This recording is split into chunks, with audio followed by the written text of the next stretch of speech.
Hello everyone, and welcome to One More Match, the podcast where we go back in time and review stories from wrestling's past.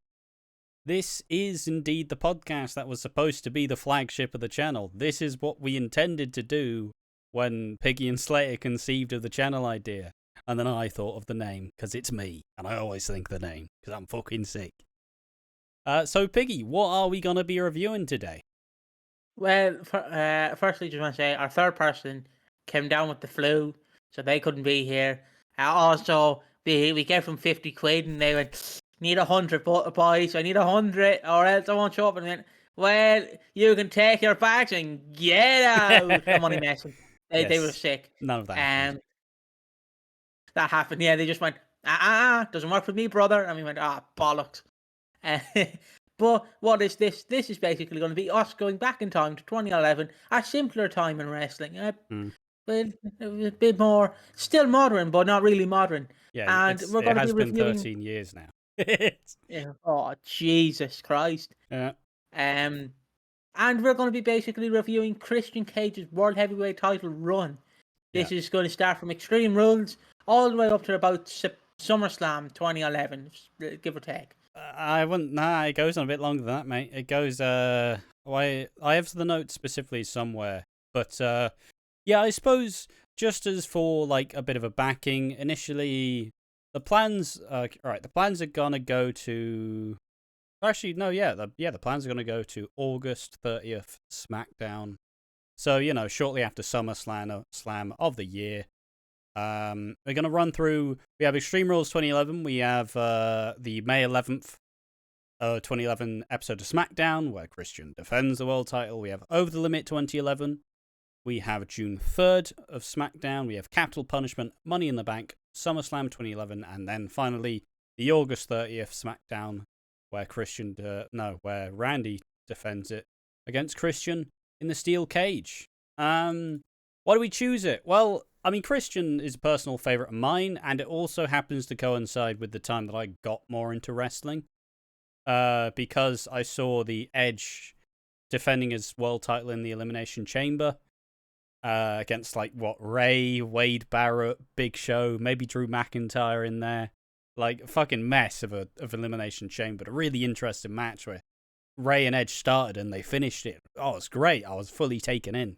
And then, would fucking wake up on the Saturdays, Saturday morning, 9 o'clock, WWE Superstars, 10 o'clock, SmackDown.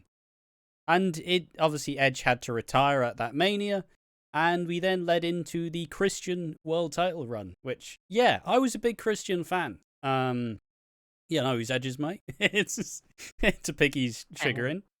And it all kind of spiraled from there. I mean, this storyline as a whole has made me a massive Randy Orton hater for many years to come. See, people, if you're asking why are we not doing WrestleMania 27, fuck off. So simply, fuck off. I remember actually having to I'm gonna say tape trade, but so a mate gave me WrestleMania 27, and I struggled to get through it. Bloody hell. The problem with Mania 27 is I haven't seen the full show myself. I've seen clips of matches. I've seen the Jerry Lawler. It was a fucking struggle. Like the Jerry Lawler Michael Cole match that goes 30 minutes. Obviously there is the some main good matches event, on it, which and then is it just shit. Yeah, and then it goes Michael Cole, Jerry Lawler, and shit. Then Undertaker versus Triple H. We're back, and then Snooki appears, and you're like, oh. Hey, her theme was a banger. Don't you shit on Snooki, mate. And then the Miz and John Cena main event, and you're like, The Rock's here. No. But yeah, see you next year, John. I suppose this is going to be more akin to the OSW style, where it's a very, I'd say, strict, very regimented, go through everything that happens in pretty big detail. Unlike what we usually do with the ECW, where it's a lot more without notes, a lot less.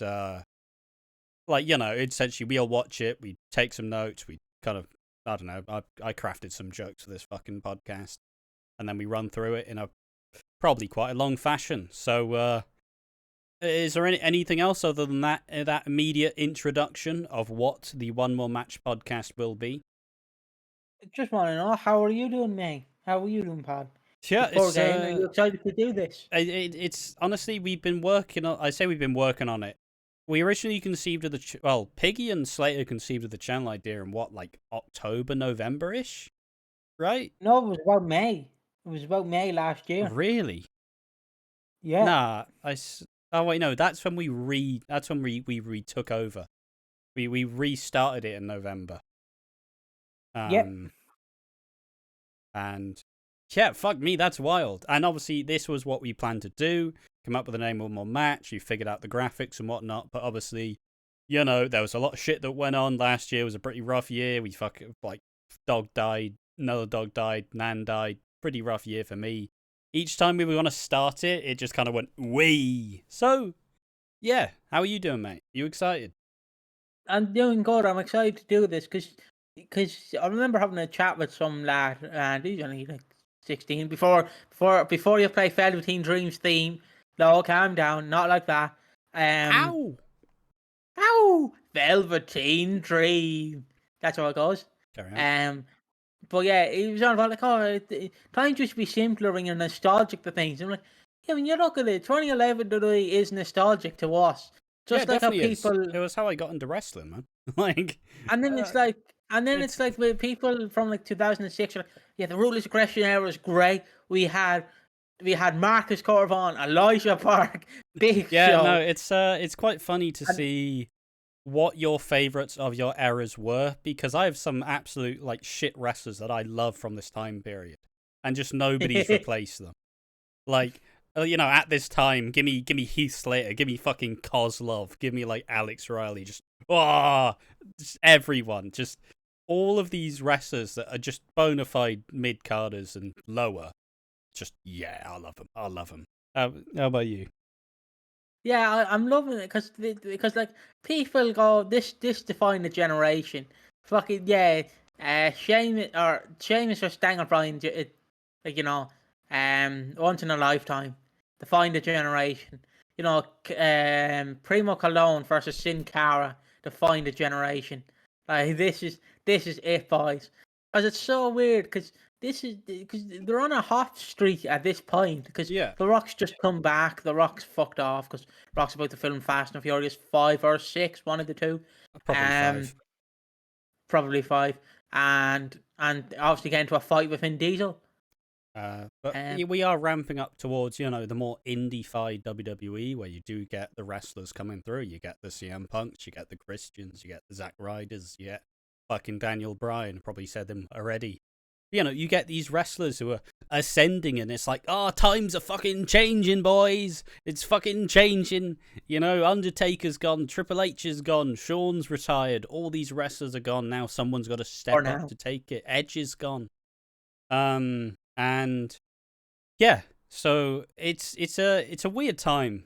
Like Batista's gone as well. Just so many, like John Cena's still here, but like the only problem I can say about the PG era, roughly around this time, is they had no stars. Because all the stars either retired or just are part timers now. Like Undertaker's not showing up every week doing a Tombstone Ball Driver. He's like a once every 6 months. Same with Triple H. Triple H is on Raw, but he's not wrestling every single week. Yeah. Even though he did have that one match on Raw against Curtis Axel in like 2013. Nearly died, like nearly died.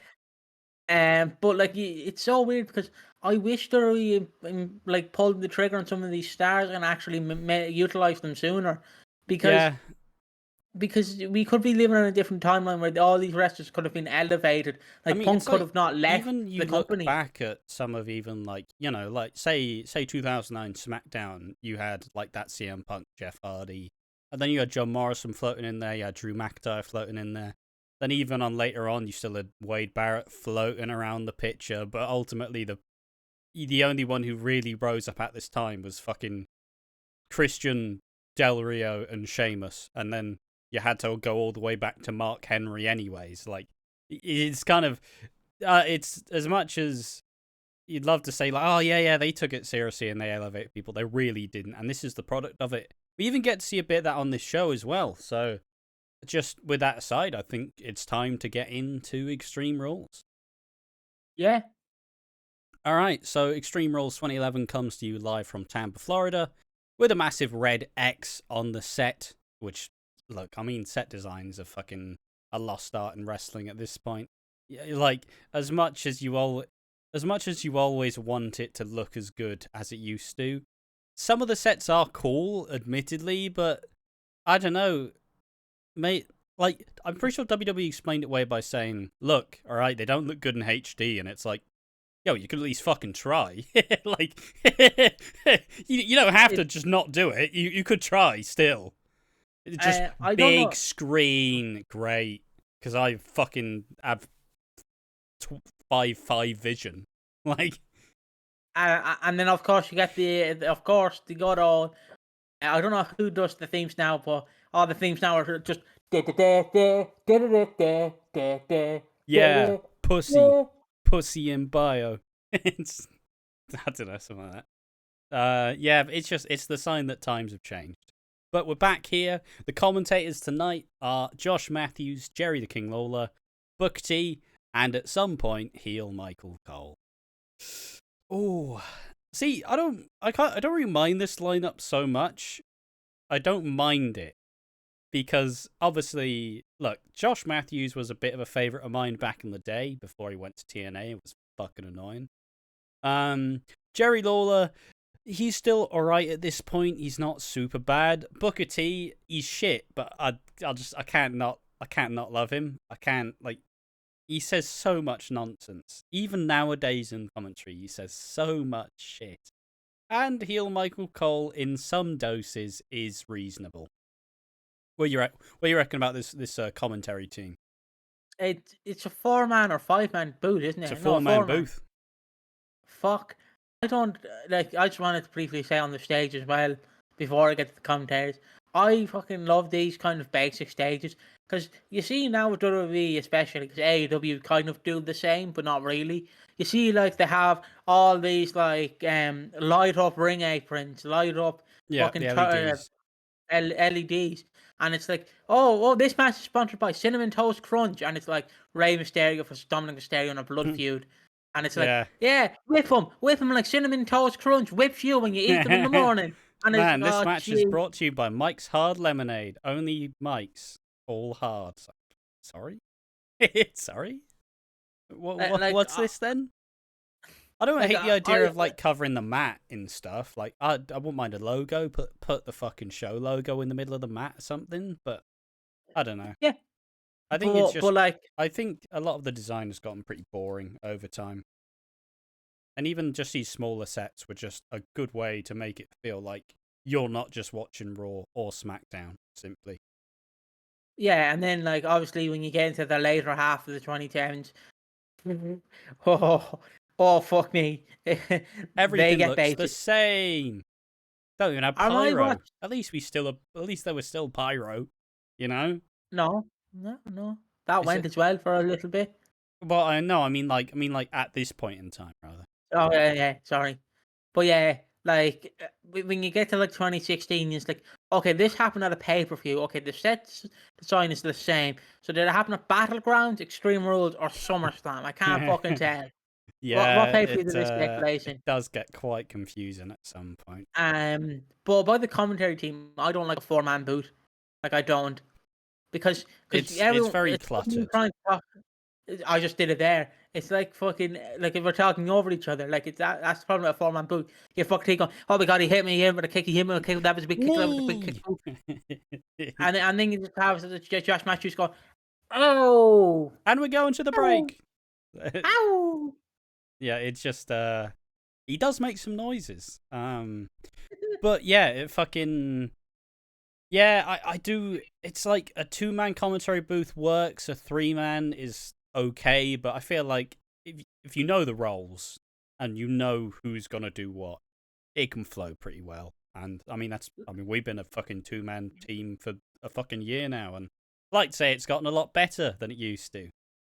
But yeah, all right. Well, let's actually any more on that. I just want to say the greatest like 2-man boot is obviously Don West and Mike Tenay, And my favorite 3-man boot is obviously going to be Taz, Excalibur, and Tony Schiavone. Yeah, I'd say more fun than good. I don't know. Yeah, I feel like but commentary I is met kind Tony of Schiavone, so it's lovely. dipping. That is true. You did meet Tony Schiavone. Maybe we'll share that at some point on another podcast. But yeah, let's move into the show. So the first match is CM Punk versus Randy Orton in the last man standing match. A match that is designed to keep your opponent down for the 10 count. But unfortunately, usually just goes, oh, the wrestler's down. Stay down. Please. Please stay down. It's like, fuck me. Like, it's usually... And even in this time as well, because the stipulation's gotten fairly old, it usually just ends up someone just tipping something on the other fucker, like, wait! It's like, for fuck's sake. Like, if you're having to book around the fucking finish, like, the match is tired. Like, I don't know why, but it's funny looking at an Attitude Era last man standing match where it's like Rock just beating the shit out of Foley with a chair to the head. And then you look at the 2011 one, it's like, stay down, please. Please. Little kick to the stomach. Just, but, like, stay down. And especially because this match includes Randy Orton in 2011, who is the epitome of kick. All right, rest hold. So, Randy, you just did a rest hold. Rest hold. Rest hold. No, not Randy. It's called wrestling. Wrestle hold. It's like, can you just fucking do something else, please? Please. But yeah, so coming out to the ring, we have Randy Orton and CM Punk. Randy comes out with his patented black trunks and red lettering, which is just like his gear so uninspired. It's ridiculous. Like, you could probably, if the hair wasn't different and the tattoos, you could probably pick out Randy Orton in 2005 and Randy Orton in, like, 2017 and it'd just be like, they're wearing the same gear, they've just gotten older. And CM Punk comes out to this fire burns, and he's flanked by the Nexus. Obviously, he took over the Nexus from Wade Barrett previously. Who is in the Nexus at this time? Let me guess. Husky Harris, Mason Ryan, and I couldn't Justin Gabriel and Heath Slater. No. This is the new Nexus. The core was around in this day. The new well, it's not the new Nexus yet because they didn't fucking rebrand it yet. They didn't change the name. But this Nexus is David Otunga and Michael McGillicuddy, and of course the Welsh Lion Mason Ryan. Whoa, beef. Fucking pick him up and throw him. Torture rack. He's just all the shit moves that all the shit wrestlers do. Yeah, scoop slam. Have him here. I'm gonna Welsh Lion. I'm gonna Welsh Lion. Mason Ryan. Fucking. So, before Punk gets into the ring, the anonymous Raw GM demands that the Nexus be banned from ringside, so Punk has to go it alone. Yeah, that's another edition of this time period. We have the anonymous Raw General Manager. Which I don't even remember who it was teased to be. Like, it was teased to be so many people, then obviously the reveal. Didn't it get revealed on Raw 1000? Yeah, that was where it ended up being Hornswoggle. It's like, for fuck's sake. He didn't even know how to speak at this time. That wasn't a canon yet. He was still going, so, all right, mate. Yeah, I remember that. Nah, it's when Santa Claus gave him the power of speech or something. I swear that happened. Sounds weird when I say it like this, but there was a storyline on SmackDown, no idea, mate. The storyline on SmackDown, Hornswoggle was gifted the power of speech. Mate, I was a big Hornswoggle fan at this time as well. It was ridiculous. Me too. I don't remember this. He's a dwarf, and I was a child. Even I could have battered him, you know?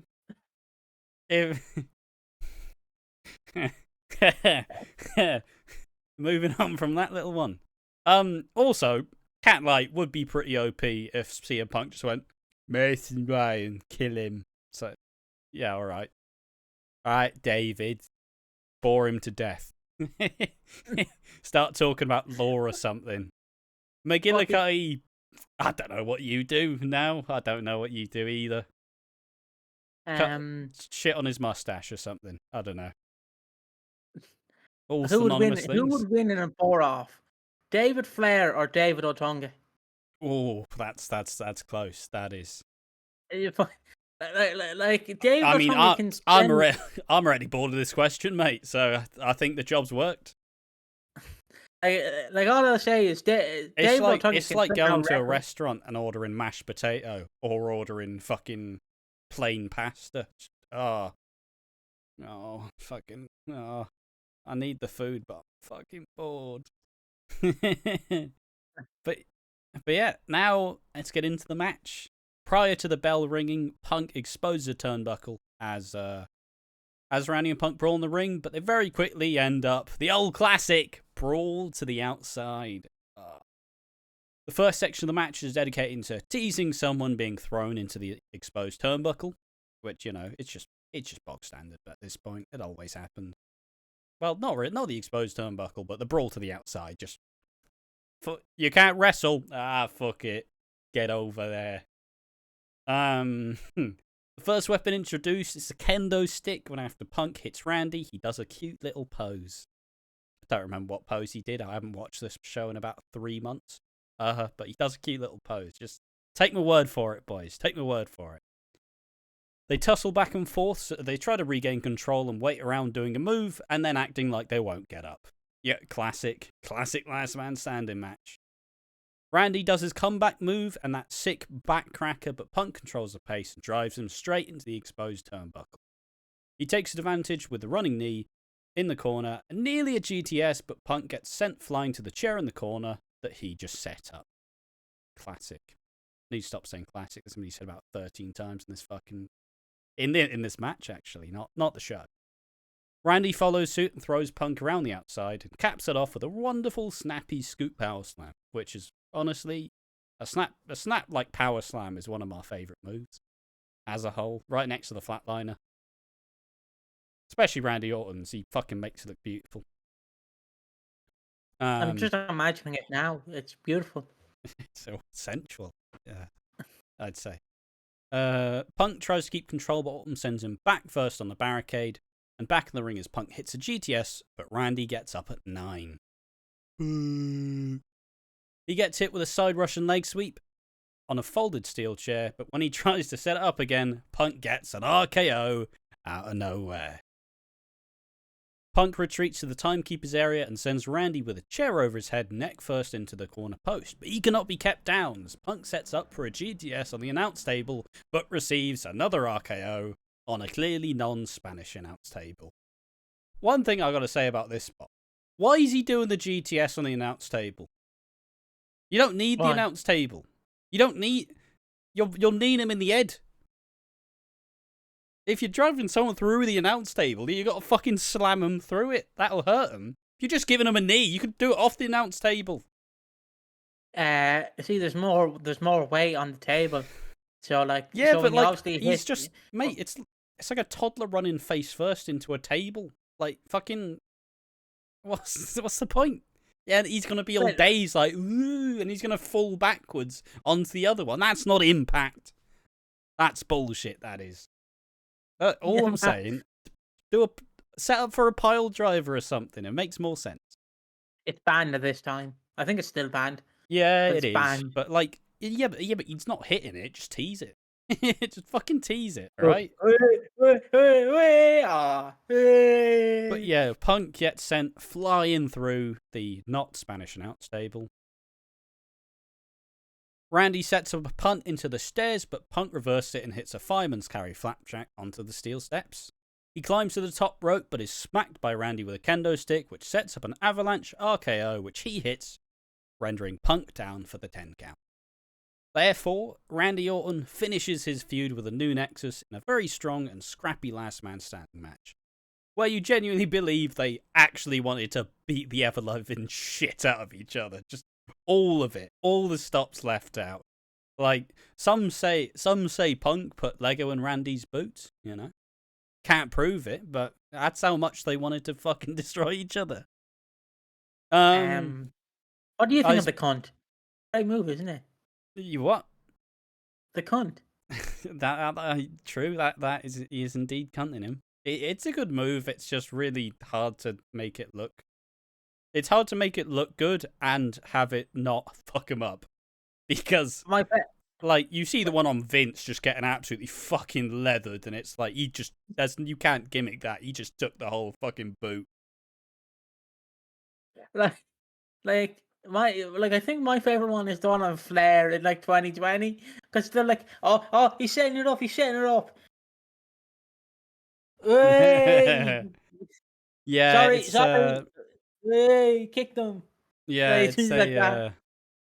yeah, it's one of Or the one it's a good move, but ultimately it's too it's too isolated for it to, if someone has long hair maybe, but like it's just hard to do.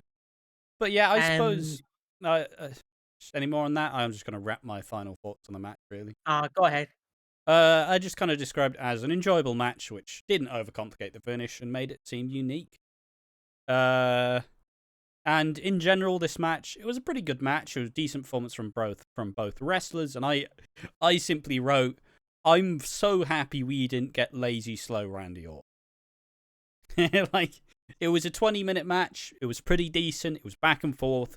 It made the stipulation actually feel interesting and strong, and ultimately, I don't know, it's more fucking interesting like that. It was probably one of the only last man standing matches I've enjoyed in a long time. So credit to it. What did you think about it? Oh, I enjoyed this match. The obvious highlight is the setting up for the punt, because I love the punt, or as I call it, the cunt. Because you're cunting someone in the head, and we're allowed to say cunt on this channel because it's not getting monetized. So cunt, cunt, cunt, cunt, cunt. There you go. YouTube, do something about it, you cunts. I just love this match because it's a back and forth match, street fight. Now, if my memory's hazy on this, don't forget I watched it about 2 months ago again, and I took some notes, but I didn't take a lot of notes because I forgot. So I went, oh, we're doing this on Monday, I'll be fine, and then went, oh, wait, we're not. And then I was supposed to rewatch it the time of recording last night, but I went, fuck, I'm gonna watch Spider-Man. So that's what I did. But from what I remember, it was actually. I mean, Do I have some? just act like you remember. Just act. I do Just remember. yeah. Well, we got to create the illusion that we watched it recently. Also, did you see the guy in the blue and white WWE suits? No. In the crowd, there is two guys in a blue and white WWE suit. Okay. Well, what about And it? I just want to address that, saying that I want to know where they got that suit. I would love to know. You would get that suit, wouldn't you? I don't wear suits, but I'll wear that fucking suit. Like, Yeah, I'm a WWE Piggy fan. I don't know if you notoriously can. hates suits. It's like, it's just that I show up like to a random event. Like, guys, did you know I like WWE? Wow, mate, judging by your suit, couldn't tell. Wow. Yeah, it's one of those. I don't want anything WWE branded at this point. I'll leave it out.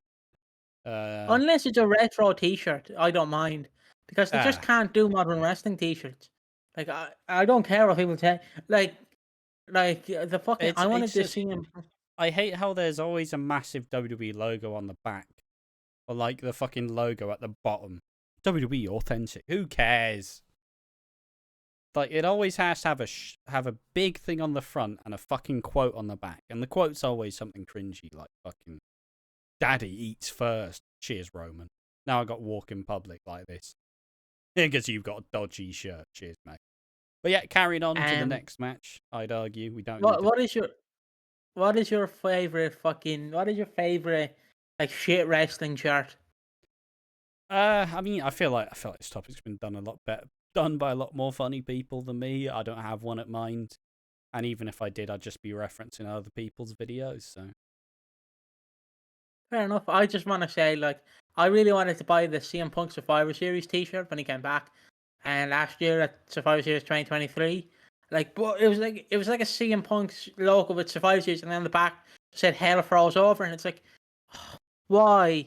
he could have had nothing on the back. I understand hell froze over because who thought CM Punk would sign back with the WWE? But like, oh come on, guys. But my favorite thing about Punk recently is just he's like, who would punch their boss? Who would punch their boss? Well, it couldn't be me, lads. Couldn't be me. Who's done that? Who's done that? It wasn't me. Who's done that? Like, Punk, it was you. Who's done that? Like I love it because like it's so funny because like he's such a breath of fresh air on modern WWE because like I love modern WWE. It's actually good. It's better than it has been in recent years. Yeah. But my favorite thing is just him at the press conference, just go, yeah, let them fight. They're men. This is wrestling. Let them fight. He's gonna start going, let them fucking fight. Let them fucking like Punk, calm down. It's scripted. Punk, calm down. It's scripted. Jesus Christ. I was expecting him just to bust real that the out. Punk. Still real the Punk. Punk's like, yeah, The Rock stole the title from me. Punk, it was scripted. It was 10 years. It was 11 years ago. Yeah. Fuck The Rock. I suppose it's Randy Orton before the fucking big bad, and it's CM Punk. Kind of. I mean, does he still have his long hair at this point? No, it's short. No, okay. So it's him kind of ramping up a little bit towards the big build, which we will actually get to cover in this podcast. But let's carry on with the next match. The next match is Kofi Kingston versus Sheamus for the US title, the United States Championship. And honestly, I mean, this match is kind of there's one wrestler who clearly got elevated, and there's one wrestler who fucking stayed like this forever. So yeah, let's get into some of the build up. You forgot to mention the Teddy Long segment before this. No, I'm getting there. I'm getting there, mate. Oh, yeah, you're getting there. All right. The promo package showed Sheamus attacking Kofi Kingston on the previous WWE draft. A concept that I still feel like would go a bit further in modern WWE. I still feel like a draft is a cool idea, and because like you now have more options, right? Or if Vince is still in charge. Well, pal, we're gonna do a superstar shake-up. Even when they fucking decide to change it and be like, "Oh, John Cena's going to SmackDown," just kidding, lol. It's fuck's sake. Just kidding. Fuck you. My favorite of all the drafts is the fucking one in 04. Yeah, I want to say 04, 05. Where like it's like, okay, Triple H is going to SmackDown. And everyone's like, oh yeah, great pick, Paul, great pick. And then it's like, the Dudleys and Booker T have been traded for Triple H to go to SmackDown. So Triple H is back on Raw. Nothing happened. And it's like you traded Booker T and the Dudleys. It's like handing someone it's like you're being gifted like this Hugo Boss like fucking spray on, and it's like it turns out it's not Hugo Boss. It's fucking like Boss Yugi. Yes. Here's a bag of shit. Thank you for the gold bars. It's like, cheers, mate. Cheers. But yeah, Sheamus is pacing back and forth, upset with Teddy Long, as he is the champion of the United States, and he isn't even defending against someone who's from the United States. He demands to see Kofi's birth certificate. What a Obama fucking line. reference. I love it when they fucking do this, where they take the piss out of... Because it's Sheamus. He's Irish. What do you mean? Right. I've got to fucking defend it against someone who's not from America. Fucking hell. It's shame. Does your ginger hair and pale skin not fucking tell you something? Like, your original name was Sheamus O'Shaughnessy. For that's fuck's his sake. Indian name, isn't it? He's one of them. Pretty sure he used it in an FCW. Represent. Of course. But I love Sheamus here. Like, yeah, I want to see his birth certificate. I'm like, I got that reference, Obama reference. Because they all went, Obama's not American, he's fucking African or something. Yeah. And then people went, no, he's American. And the WWE, I don't know if we'll see it. I think we'll see the capital punishment. But I just want to bring it up here. We will get to it. We are covering capital punishment, mate. I know, but Obama does appear on WWE programming. He appears on WWE. Classic. But yeah, back to it. It's Kofi in his boom drop era, you know, the fucking SOS, Joker. Boom, boom, boom. Oh, it's fucking shit, isn't it? It's like that. Yeah, I know. I know what it is. I've got limited space, mate. Got a microphone in my face. I can't fucking go all in. But yeah, it's his I am the US champion or the IC champion state of his career, where it's like, well, you are good, but you did annoy Randy Orton that one time in that one match. So, mid-card irrelevancy for you. Have fun fighting Dolph Ziggler for this belt for the next 5 years. Oh, no, not Dolph Ziggler anymore. It's Wade Barrett. Oh, fucking alright. Jesus Christ. Oh, the Miz. Or the Miz is kind of ridiculous. But, you know, for this match, he looks pretty fucking pissed. As Sheamus comes out looking like comes out looking like Captain America, who's actually been frozen for 100 years. There we are. See, I've got the jokes, mate. I was workshopping these. I got the jokes. The match kicks off with a lot of punches and kicks as both men are clearly fed up with each other. Also, I will say, is this not a tables match, or am I just mixing up for another show? It's a tables match, yeah. It's a tables match. Don't know why I missed that part. Got the jokes, don't have the stipulation. Someone needs to get fired. It's me. Kofi brings out a table, only for Sheamus to attack him, put it back under the ring, and then get the table on the other side of that ring. Fuck that table. Piece of shit. It doesn't work for me, brother, said that table. Put me away. I'm angry with you. Booker says, Jesus. He likes Kofi's attitude tonight as he's not playing, not dancing, not jiving, just trying to get this thing done. He wants Kofi to do work for one time in his life.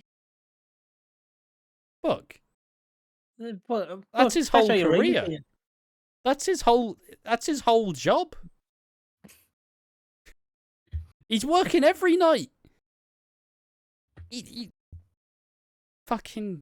Also, Kofi, he's not like the fucking one of Godfather's hoes, you know. He's not like, yeah, baby, woo, wee. Oh, got some jiggle on that. Like he's not like, yeah, sure, he does the boom drop, but he's not like he's not a comedy wrestler, Book, for fuck's sake. I get it, yet. But fuck me, like I want him to do something for one time in his life. You're not a disappointed dad, Booker. You're just a commentator. Leave it out. Kofi is fucking shit.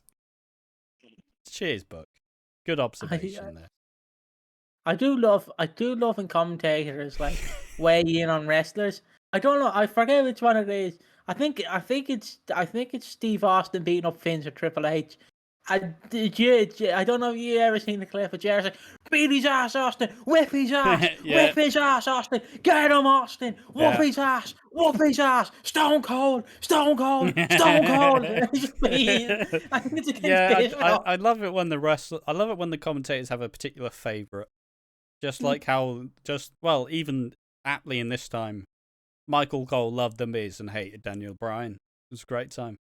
Daniel Bryan is a nerd. My favourite of commentators hating the show is NXT Season 3, where they're just fucking playing games fed up. It's a great time. But that's enough of that. Sheamus goes for a Celtic cross through a table on the outside, but Kofi counters and ends up taking a diving shoulder tackle in the ring. Sheamus does a funny spot where he hangs the table on the bottom rope and hits Kofi in the ribs, then just tosses a ladder on top of him. Get fucked. Sheamus sets up a ladder in the corner and is going to drive him into it, but Kofi hits a double stomp. He throws Sheamus into the corner and goes for a Bronco Buster type move, but Sheamus moves out the way and he lands on the middle rope. Booker T says, "That's a whole lot of men right there." I don't know what that voice is. That's not my Booker impression. To suplex over that top. That's a whole lot of man right there to suplex over the top rope. That's Booker T on commentary, because of course it is. It's not Michael Cole. It's not Jerry Lawler. It's definitely not boring bastard Josh Matthews. So that's a whole lot of men. I can't do it. I've got stage fright. I'm a Booker T impression. counters into another counter as Sheamus Bro kicks the top rope. Then Bro kicks Kofi off the apron and over the table. Cool little way of just avoiding it. I feel like tables matches have not really progressed since this time period. I feel like they're bitterly unused. And I feel like after that absolute dog shit Big Show Cody match where he gets his like fucking he stands through the table. I feel like the stipulation was pretty much like, yeah, I think we're done with the tables match. Ash, do you remember tables, ladders, chairs, and stairs from like 2014 or 15 with Big Show and Eric Rowan? Oh. I remember watching that pay-per-view on fucking Sky Sports box office or something. I remember watching the Big Show, Eric Rowan. I don't even mind the chairs match. Chairs matches sounds stairs. No. But yeah, well, the great one. I just want to say, I would love to see Darby Allin in a tables match because he just missed the table every time, wouldn't he? He'll just go, way over the table, way over the table. Someone just pounces him out the air, fucking heads in the crowd. Didn't break that table. Did break that woman's face, but not the table. It's all right. Show Tony some DM. And he did abuse that woman, but he showed text messages, so it's fine. The Great White sets up Kofi in the corner, akin to when he was facing John Cena when he won the WWE title, where he kind of. It looks like John Cena went, fuck it. Just dumps himself in the fucking table. Then tries to suplex Kofi over the ropes on the table, but is countered with a trouble in paradise. Booker T says, I tell you, Kofi's not gonna die tonight. Cheers, Buck. I don't think his life was ever questioned. I think Booker T should always tell us when a wrestler's not gonna die. It's just to prepare us. Following a boom drop through Sheamus and the table, securing his second United States Championship, Kofi Kingston is your United States champion.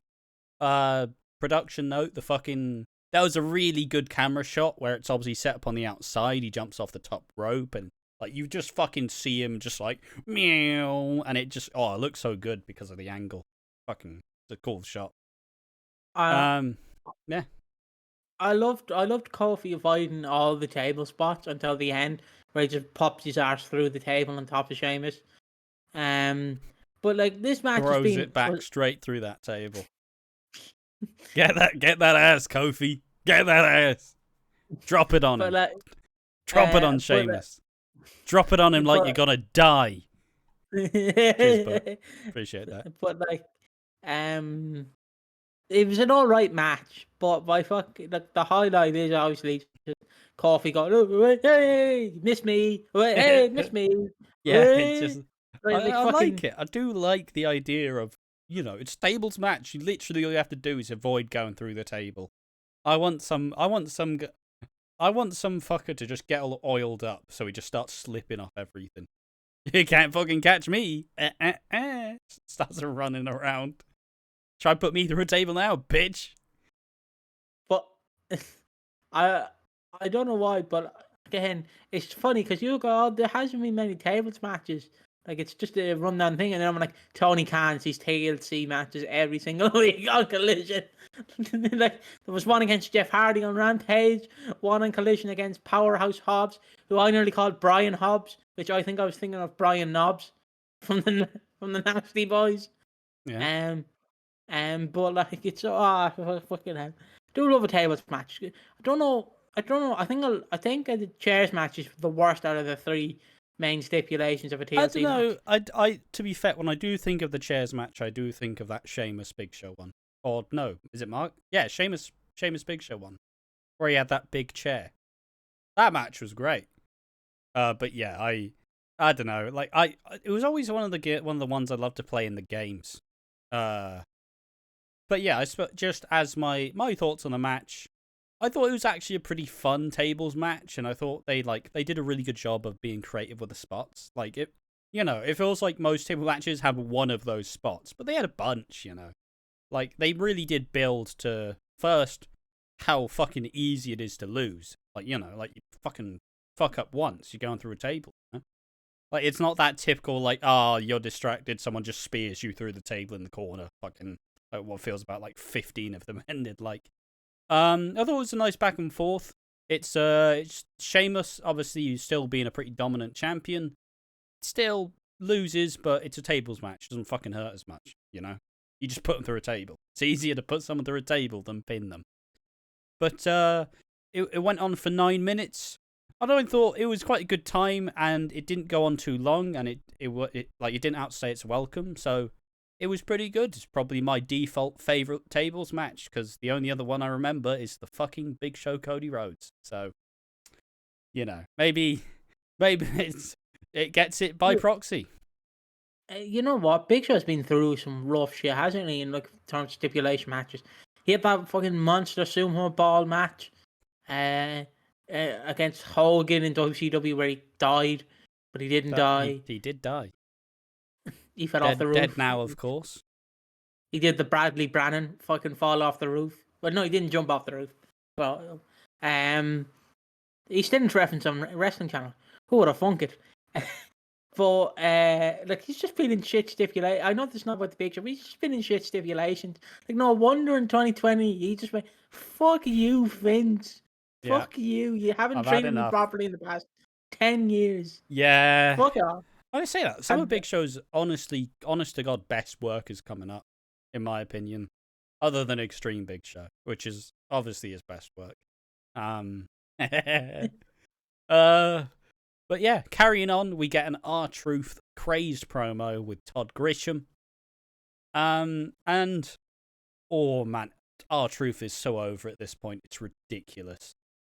But yeah, the promo goes something like, Todd asks Truth how he feels knowing he was once in a main event WWE title match, and Truth asks how Todd would feel, but yells at him to shut up. How do you feel, Todd? How do you feel? Shut up! Yeah. He says he's been putting this together. Not only is he not in the main event, but he's not even on the show. How long is this show? It's good comedy. Like, you know, it's kind of... And then he says, nobody knows what a nose knows. And he smells a conspiracy. Which is as bad as John Morrison's breath. Truth is just a fucking fantastic comedian in wrestling. He understands everything so well. It's like just when I think of R-Truth, I know people go, "Oh yeah, TNA." About 5 people go, "Oh TNA," but like it's so weird because you look at that time period in TNA where you're like, R-Truth, what are you doing here? Like what? You look at him in TNA, you're like, who hired who let you in the building? And he's like, he still looks as young as he does now. Yeah, he's fucking he looks the exact same. He's probably in better shape now. It's ridiculous. Like it's so funny when you look at him because he is a world champion. I understand the NWA World Championship has been diminished over the past few years, but he was a world champion. You know, that was a good feud over it. That was like a Ricky Steamboat stuff in there involved as well. It's cool, man. It was a criminal shame that he never got that fucking shot. And even now, like even looking at where we're heading, yeah, well, it's about to get better, but it's also about to get a lot worse for Truth. You're getting the tag team titles, baby. But yeah, he says John Morrison stole his dream to be a WWE champion, and if there's one thing he can't stand, it's a thief. Thief? Oh no, I can't say those words. But yeah, no, it's a fucking great promo because the way he delivers it, the crowd can get in on all of the fucking lines. Like, yeah, R-Truth, how do you feel? How do you feel, Todd? Shut up! Yeah, fucking. I've been putting this together. There's a conspiracy. Fucking. Yeah. And conspiracy. And obviously conspiracy, which becomes a fucking big part of this act in the future. And also the little jokes as well, because you can make jokes if you're slightly unhinged. I suppose this is a stab in the dark. But do you remember when R-Truth was going around as Pretty Ricky?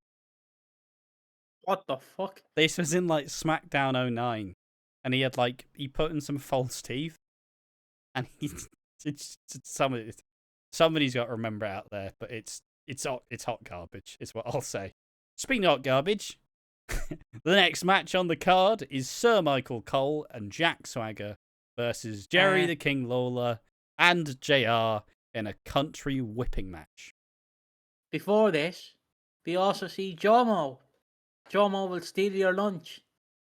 Brilliant t-shirt design there. Fucking swinging around backstage on some monkey bars. He's swinging his arms like he's fucking Jimmy Snuka in a hotel room. Like, he's fucking going at it. Like jeez, he nearly punted someone's eye out. Like, he could have. He's just going, the old shadow boxing's always fun. But yeah, clearly wasn't important enough to be in my notes. So fuck you, John Morrison. You're not winning the world title.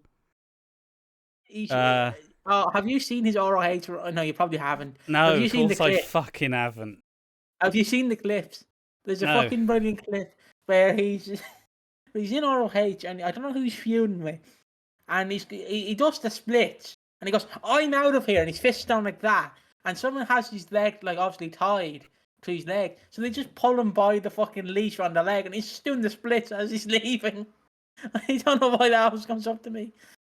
And then he's like doing all these backflips backstage, like yeah, I will get this intruder, and he's just doing backflips. He's like, oh, what the fuck, Joe? It's so Johnny, impressive to be someone who on paper should be really cool, is so fucking boring. Like, it's really impressive how shit he is. Like, he's great. He can wrestle fine, do flips and shit. I don't care. I don't care about you, Johnny Morrison, whatever the fuck your name is. Like, he's like wrestler cool, but wrestler cool isn't actual cool, is it? You're all shit. You're all losers. Yeah, I'm a really cool wrestler, man. Yeah, great. You fucking do flips in spandex. You fucking shitheads. It's like me getting an ego because I present a fucking podcast. I do a podcast to about 5 people. Like, what the fuck? Great. I don't know how to feel about Jomo before we get into it. Like, Jomo, I'll just go on Jomo. Enough space for later on in the actual I will save it for later on. But Michael Cole, loving this. And obviously, what's the fucking entrance music? Well, it's Jack Swagger, so it's like, check 1, 2. Oh yeah, I'll get you on your knees. On your knees. So I have a question for you. Is Jack Swagger's song the best blowjob song in wrestling? Because, you have some contenders. You have Grado's, like a prayer. Initially when you think about it, it's like, yeah, if you call my name, gonna take you there. It's like, that's a blowjob song. I didn't realise it till about 3 years in. It's right. Hold on. That's a blowjob song. And like, the best, I don't know, but the funniest, the best difference in my opinion is obviously Jack Swagger's themes in all the WWE games. So you just have I just have the Xbox downstairs on the TV and people just be like, what the fuck is this song? What the fuck is this? What was the other contenders for the blowjob song you had? I didn't actually note any down because I was hoping that Slater was going to have some, but I think it is just Grado's and Jack Swagger's. I can't think of many others off the top of my head, but yeah, I don't know. I think because Grado, it makes sense, and the song's not about the song; it's about just everybody cheering to it. But Jack Swagger's is just like, get on your knees, on your knees. It's like, what? I got you. I want you. Got to do, man. I'll get you. What I do? On your knees. Dude, it is the best blowjob anthem in wrestling. Like, when you start doing all the push-ups, yeah, get on your knees, just like pumping. It's great. Best blowjob song in wrestling. I don't know whether I probably prefer On Your Knees over fucking Nah, that theme's a banger, mate. That theme's an absolute tune. Oh yeah, That but theme's when you have that fantastic. compared to like On Your Knees, you know, It's not as iconic yeah. as On Your Knees. I do agree. But like, how was he supposed to be a world champion? He's got the blowjob song. He's supposed to be a serious wrestler. On your knees. Your knees. Mate, honestly. I think it's between... On Your Knees is very close to Billy Gunn's Ass Man as my favourite stupid wrestling songs ever. But ultimately, only one song can be crowned the best blowjob song in wrestling, and that is Jack Swagger's On Your Knees. So Michael Cole comes out covered in bubble wrap and cuts his promo. Can I have your attention, please? But also cuts a very run-of-the-mill, let me explain to you people. He explains how he's an award-winning journalist and that he's seen atrocities that will make you shake your foundations. I just went, you say they'd shit themselves? Is that what that means? Make you shake your foundations? Like, oh yeah, I shook my foundations earlier. Hoo-wee, fucking hell, boys. I feel like my foundations are cleansed now. Like, what the fuck does that even mean? It's just WWE phrasing, which is just ridiculous. My question, right? What wars did he fucking cover? No, He's been in WWE he was a since genuine. He did cover a war. Like it Yeah, did but actually do it. Did he actually? Because he was Yeah, in yeah. WWE since '97. Yeah. No, Like, he was a war correspondent. He actually was. Wait, so, like, that's true. I just thought No, it was it's bullshit. genuinely true. He covered the He covered the Yugoslavian Civil War. Oh, But no, he genuinely fair. did. He did cover a war. It's not bullshit. But Oh, he's fair actually enough. seen as a pretty cool guy for what he did with it. So, yeah, no, Fair play. the more you know. I will just say him coming out in bubble wrap is it's banging, absolutely great. I love it. Like, It's just the shit-eating heel. Just I can't feel a thing. Pop. my obviously for my comparison, and I know people might get upset by it, but he reminds me of Andy Kaufman when he took the ball driver from Jerry Lawler. Because if you remember correctly, Jerry Lawler hit the pile driver on Andy Kaufman, Yeah. and then Andy Kaufman he paid, like, this is genuinely true. He paid doctors to stay in hospital extra days, so like to sell the injury. Yeah. And I'm like, Michael Cole literally just copied from fucking Andy Kaufman because like he's a shit heel. Everyone hates him. Yeah. I don't know if you've seen my favorite Andy Kaufman promo, and it still rings true today. Is where he's running. He's running down the people of Memphis. And Yeah. he gets a bar of soap and he goes, now this is how you wash yourselves. First you get some hot water and then you wash your hands like that. And then you go under the armpits. Then you go and then maybe you smell nice. But when you all come up to me with your big, sweaty, greasy hands and shake my hand, I'm like, oh, and I'm like, yeah, Andy. And it's like, that still happens today, like. Oh yeah, wrestling fans are disgusting. Yeah. Like that Enzo Amore fucking video. I don't know if you've seen it. If you've seen the music video, like rise from the ashes like an eagle or something. And it's just he's doing the intro to it. And like this, it's just this fat guy eating a cheeseburger. Like it's always the fat guy eating a cheeseburger or a pizza. And Enzo just comes in and goes, fuck you. And it's like, oh, Enzo. Yeah, and Cole then says he's not scared of these incontinent retirees. Once again, more shit jokes. They're gonna poo themselves. Ha ha. But they're just because they're old doesn't mean they're going to poo themselves. Come on, Michael. Just because he's wearing a nappy. Fuck's sake. Booker T says, I hope Jack Swagger gets paid a whole lot for this, because Cole is gonna do nothing. Fair enough. Good line. Fair. We kick off the match with a standoff as Swagger gets distracted and starts getting spanked by the King, which is aptly named a name for one of Vince McMahon's dildos that he made. He runs off scared and quickly tags in Cole, who is actually holding the tag rope, by the way. He's actually he's fucking holding that tag rope, like a forgotten art in wrestling. Not gonna be one of those people, but like fucking holding it's Michael Cole. He's holding the tag rope. Most wrestlers don't do it. Like the only tag team I can think of, I don't even know if a tag rope is included in a ring anymore. But the only people I can think of that probably do it is FTR. Yeah, like they're probably the only tag team who do it now.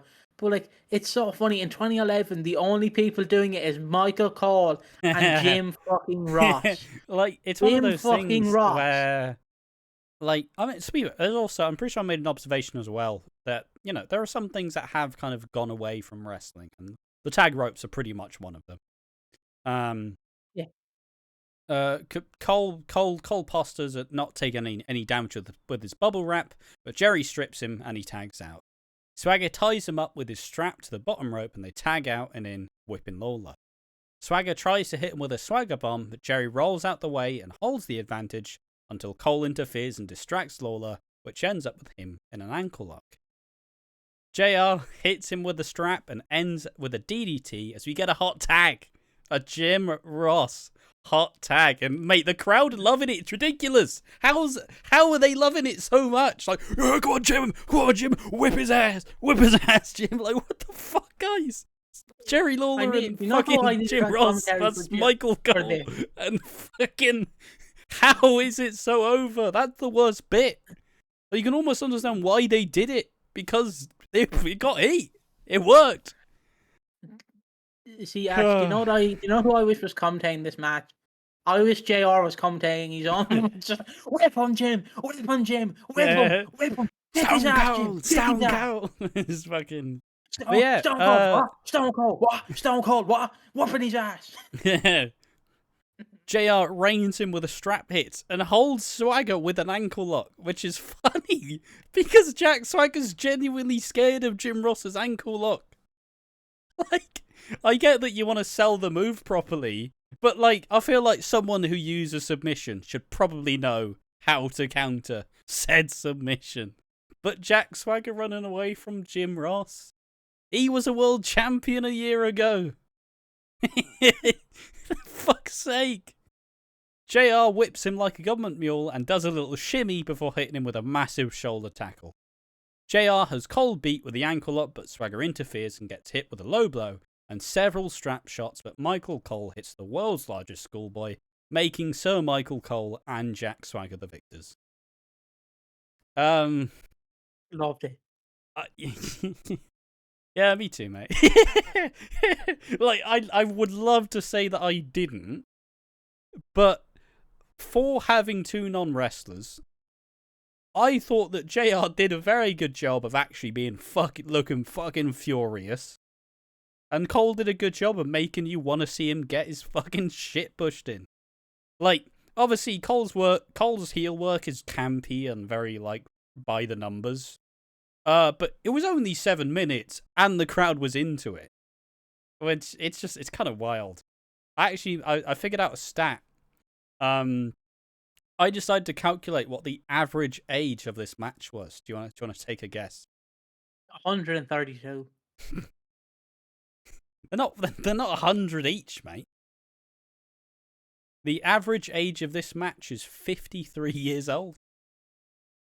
It's just fucking wild. Oh, I thought you were calculating all the ages. No. Like, all together in, like, 53 is the average age of this match. It's fucking ridiculous. But yeah, what do you think of this match? Let's go into it. Like, honestly, if Slater was here, I would have loved to see another rant on this. Because for people who don't know, Slater likes a very particular style of wrestling. Slater likes good wrestling. Yes. Me and Ash, on the other hand, I'm in the middle. Like, you give me a good Kenny Omega, Bryan Danielson match, I'll watch it, I'll enjoy it. Benoit Angle, Backlash 01, I'll watch it, I'll enjoy it. Won't say Benoit's the best wrestler, because obviously can't say that. But like, this match, like watching WWE ECW and also watching this, like truly in the dumps. Like Jim Ross literally reminds me of Dusty Rhodes in this. And I don't know what, it's just the way he jiggles. It's just the way he jiggles. He even does a little like flip flop fly, just fucking. That's a fucking hell. genuinely, in an alternative universe, if JR was a wrestler, I feel like he could have been the modern day Dusty Rhodes in another universe. If Dusty Rhodes had retired in the 90s and Jim Ross came up in the 90s or 2000s, I feel like he could have been genuinely a modern day Dusty Rhodes. Like, it's just the wild thing is, it is really over though. Like, it's over it's over more than a lot of things on this show, which is kind of depressing in a way. But like, I don't understand how. But they even protected JR dramatically, like a schoolboy after a low blow. He has to get a low blow and a roll up to get beaten by fucking Jack Swagger and Michael Cole. Like, look, I don't like a lot of this feud because it did go on a bit long. But you can understand why they kept it going, because the crowd are like, yeah, come on, Jim. Like, it's fucking ridiculous. It's funny because, like, how is Jim Ross so over? Like, I understand he's good old JR. Everyone loves him, Boomer Zoomer. But, like, the fact he's so over. And now you look at Jim Ross and you're like, oh, fuck off, Jim. Please don't commentate on this match. And then it's like, the WWE title is on. You're in AEW. The All American Championship. You're in AEW. You know, Chris Omega. It's Kenny. It's Kenny. Yeah, it's a shame of where he's at now. But honestly, I'm just happy that someone's just allowing him to live out his fucking life, and may not be having the best time, but at least he's taken care of, right? And he's not even doing everything anymore. He's getting to chill out a bit more, right? He is. He comes out for the main event, but I'm like, if I would just make Jim Ross like the interviewee. Like, he sits down and has the interviews with the wrestlers. Yeah, those sit down interviews would be decent, to be fair. But that's not really I don't really feel like that's what people are going for in AEW, because fuck your characters. But one of my favorite sit down moments that I've ever seen is they're interviewing the Young Bucks, and it's one of the Young Bucks. I think it's Nick, and they're on about the Lucha Bros. And Nick just goes, "I've got big balls. Do you?" And Matt just looks at him like, "What? What the fuck?" So I just love it because everyone just posts that randomly when they see a match. They're like, "I've got big balls. Do you?" And I don't know why. It's so stupid. But like, I love JR in this match. He's just a common man working hard with his hands. It's happy to see him get his flowers, right? And the final note, Josh Matthews ended the segment as there's a close up of Cole, and he goes, "Arrgh!" It cuts to black. It cuts to fucking black. The last segment of this match is Josh Matthews going, "Arrgh!" Why? Why? But moving on, we get a Todd Grisham interview with John Cena. He says it's been a long time since you've been WWE champion, and John says it's been 10 months and he's been through a lot. He says he's done everything but become WWE champion, and son of a mustard sandwich ends tonight. No, John, you're not The Rock, mate. You can't fucking make these lines stick. You can't. He's trying. No, it's not even John. It's probably fucking Fint in the back going, "Be like The Rock. Be like The Rock." And John's like, "I can't, Fint. Be like The Rock." So it's like, you, loony, you toony, rooney, foony, fanny, piss. It's like, okay, yeah, John. it's just that, I don't know. It's like, at this time, obviously John Cena's kind of losing a lot of the love as we see more appealing contenders out there. But it ends tonight as it's a steel cage, and there's no doubt that John Cena becomes the champ tonight. Great. And he will. Probably. I don't remember at this point, but he probably will. This is we'll get into it after the main event, but this event is famous for one thing Cena does after the match, and one thing only. Yeah, so next up we have Rey Mysterio versus disfigured Cody Rhodes. It's a Falls Count Anywhere stipulation, and we get a promo package explaining the build as to how Cody used to be dashing until he was hit in the face with Rey's knee brace. How Rey wears a mask because he is ashamed, just like he is of his face. Cody comes out first, like Piggy said. wow, like the great theme, by the way. It's the slow down one for people who don't Yeah, know, because the original is wow, you're only smoking mirrors. Wow, you're only smoking mirrors to me. Where this one is just tonight, whoa, and then it dum like kind of like dum. just like Cody's face, it becomes disfigured and like a shell What of do you itself. think? Do you prefer the American Nightmare or the smoking mirrors, Cody? With Dashing. I mean, you have to prefer the gimmick, but I prefer the song. I prefer Smoke and Mirrors personally. I would be one of those anal fuckers who are like, come out to Smoke and Mirrors, come out to Smoke and Mirrors. Ah, No, to me, it has to be the original Smoking Mirrors, not the 2012 remix. It has to be the original. I like all of The them. one the one that played in SmackDown vs. Raw 2011 has to be it for me. But yeah, Cody comes out first and cuts a promo telling the fans to wear masks as they are extremely ugly. And they actually did choose the ugly fuckers in the audience. Like, they did just go, fucking hell, get a fucking bag, you ugly bastard. Like, it's actually hilarious how they don't sugarcoat it, they go, get a fucking mask.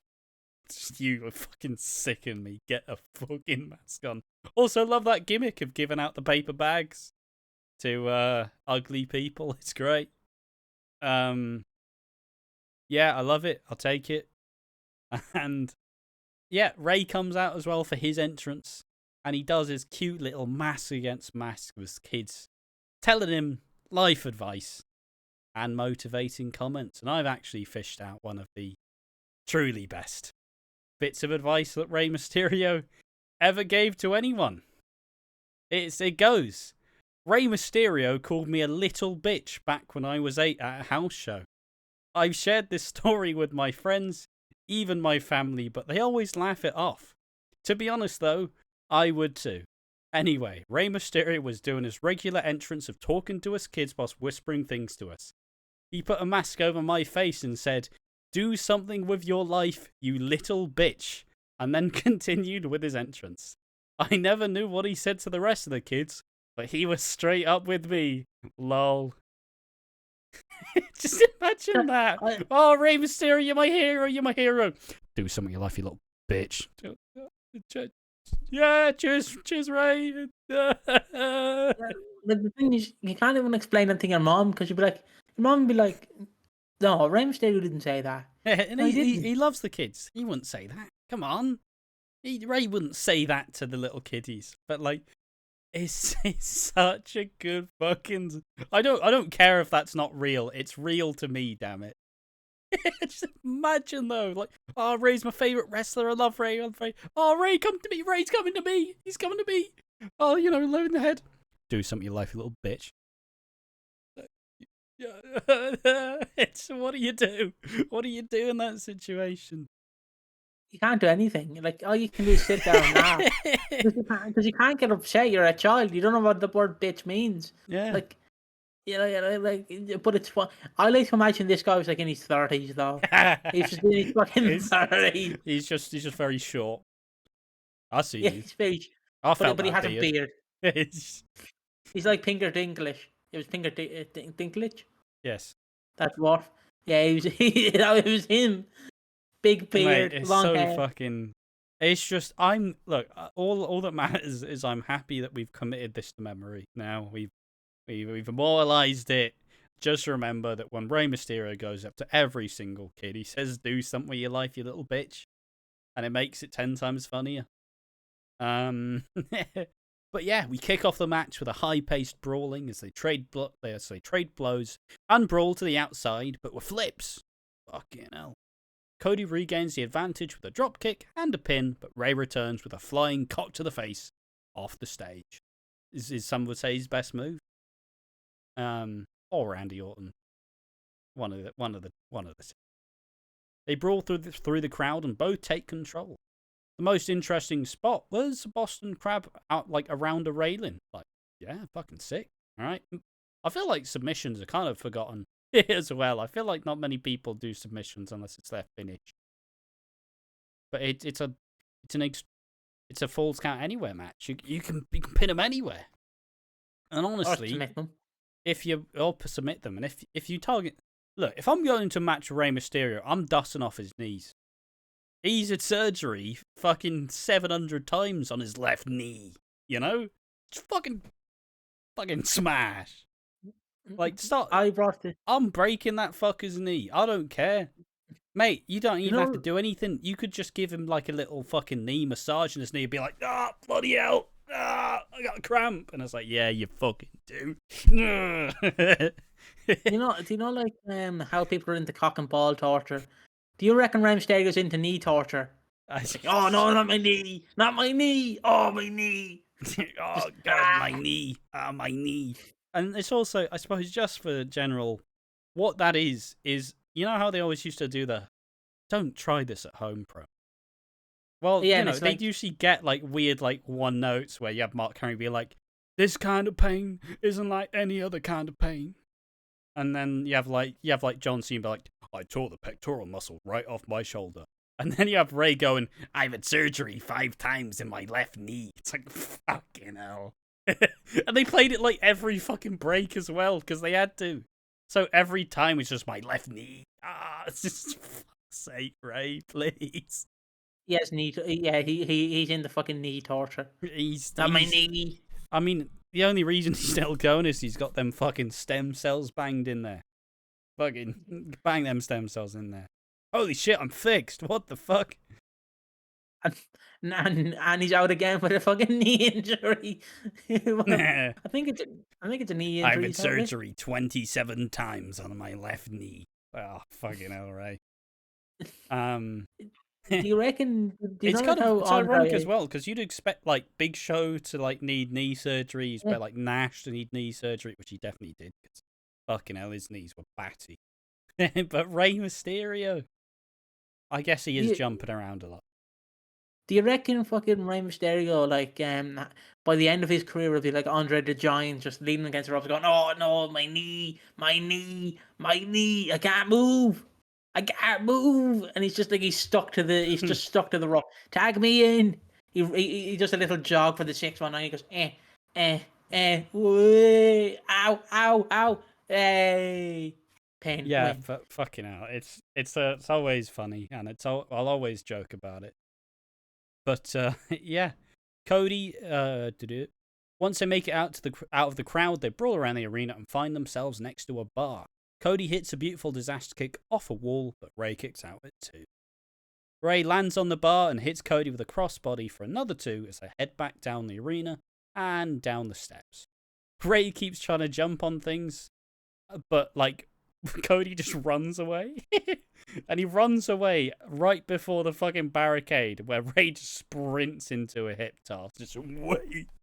You know, it's the equivalent of just tripping him. Like, oh, trip him. Wait. Bloody hell, I'm so injured. Wait, smash. It's like knowing judo and you just surprise him with a fucking hip toss. Just get fucked. It's like Jericho. He can't do the code breaker anymore, so he just goes Judas effect. Just fucking answer guy, Chris. Like honestly, the person I'd love to see hit a Judas effect would be Lex Luger, because doesn't he have a bionic arm? Like he has dental plates in his arm. Apparently. So like, yeah. And just I don't know if I told you before, but I hit a dropkick on a wall before. All right, why? I was in the schoolyard, right? And my friends were called, and I was called because I had to go to the special ed class. Yeah. I'm special. Basically they teach you like, oh, this is maths, but much simpler for you. And I was about 8 or 9. I was in 3rd class, and my friends were like talking to the teacher. So I went up to this wall and I went, "How does a drop kick work?" So I went up. Like the Randy Orton special, I drop kicked the ball, fell right on my side, and just got back up. My friends went, "You all right?" I went, "Yeah, I'm fine." I wanted the outcome of the story to just be you like crying. Nah. That hurt. I mean, you used to do drop kicks on the trampoline. There was a time period after we'd finished we'd finished not sixth form, was one before that, like just finished all the work at college, right? We just went, fuck it, don't need this anymore. We just started like He started drop kicking all the fucking folders and just slow mode it. People were fucking furious because it was really loud, but I didn't give a fuck. It's funny, like. Only if there's video evidence of this now. I want to see Ash There hitting a is, drop but I kick. don't think the slow-mo still works. Damn. But yeah, Rey Mysterio tries to hit a wheelbarrow bulldog, but Cody reverses it into a facebuster into the steel steps and tosses Rey into the ring. Cody takes his time and gets hit with a diving crossbody for a 2, a cool little diving headbutt for another 2, and the setup for the 619, but Cody counters it. Alabama slammer from Cody for another 2 count, and neither man can keep the other down till Rey blue mists Cody while sitting on the top rope, which sets up the 619 and the East Coast pop with a 3. As Rey is heading to Raw, that is the end of the feud, and leaves Cody lying in the ring. Like any good Falls Count Anywhere match does, in the ring. In the middle of them fucking ropes. Because the spots have already completed. Get back in that fucking ring. So, for fuck's sake. It's like when I was at All In and they were doing it's because Ray's only gimmick, his main gimmick is a 619. What's he gonna do the 619 off? a bar. Like, fuck me. But like I obviously went to All In last year, and I went with Farg, the original Pigs and Farg. Shout out to the original channel. That the videos are still up, lads. Don't worry. But like we went to see the fucking Stadium Stampede match. Yeah. The one problem with the Stadium Stampede / Falls Count Anywhere match is just like, hit him. Okay, walk to the back. Walk to the back. Oh, hit him. Walk to the back. Yeah, so it's like, and then it's like get to the spot. Okay, spot's over. Get to the next spot, and then like isn't half it on the screen anyways? Yeah, half it on the screen. So you're looking around the stadium, seeing if you can find where the wrestlers are. So you're looking, it's just like, where's Wally? Where it's like, oh, John Moxley's over there. Yeah. And like my favorite bit, and I have it recorded on my phone because I love the clip so much, is we obviously seen this white van pull up, and you're thinking, oh fuck, someone's gonna get kidnapped. And it's like, oh, it's Sue, and the pop. I tell you, the pop. Do you know, like when Linda McMahon stood up out of her chair at WrestleMania 17? This is my This is my Linda McMahon moment, because you just hear the crowd go, "Oh, holy shit!" I'm like, she's more over than the Best Friends and Orange Cassidy and the Pentagon. I think was in the match. It's so fucking. It was my Linda McMahon moment. Was it? Where were you when Sue came out with a new fucking Jeep? Yeah. But like, I wouldn't like a Falls Count Anywhere match because I'm glad it doesn't happen at WrestleMania, because it would be a pain to watch. Like, imagine you paid like 500 quid for like the nosebleed seats, and you have to look at the screen. Yeah, you have to like to see whether they're brought. You've got dodgy eyesight as well, so you're fucked. So, I do. Oh, where is it? Oh, Jesus. That's all right, Piggy. Here's some binoculars. I can't use them. Oh. But I'm glad that the one I know there's one on Mania 17, and 16 or 2000. But like the one that comes to me that I hate the most is the IH Orton one from fucking WrestleMania 36. 30 minutes of nothing. Yeah. Just fucking. I enjoyed it when they did the greatest match ever. That was fun. I enjoyed that match. Was great. I still need to watch that. That Mania was fucking rough. Oh, that match rather. I don't remember if the Mania was. That match was the longest match on that show so far. Yeah, in terms of the actual match, I suppose I'll just go through my thoughts. I thought it was alright. As said before, I'm not really a big fan of the Falls Count Anywhere stipulation, because usually there's only so much you can do. There's only so many places you can go. Like, in theory, an arena's like fun, but I feels like if you actually do, like, I feel like the Falls Count Anywhere stipulation still kind of resides in the hardcore division, because at least if you got permission, you could like film on a fucking bull pit or something, you know? At least like do something stupid with it. But you're just in an arena. You can't fucking go around the arena like messing shit up.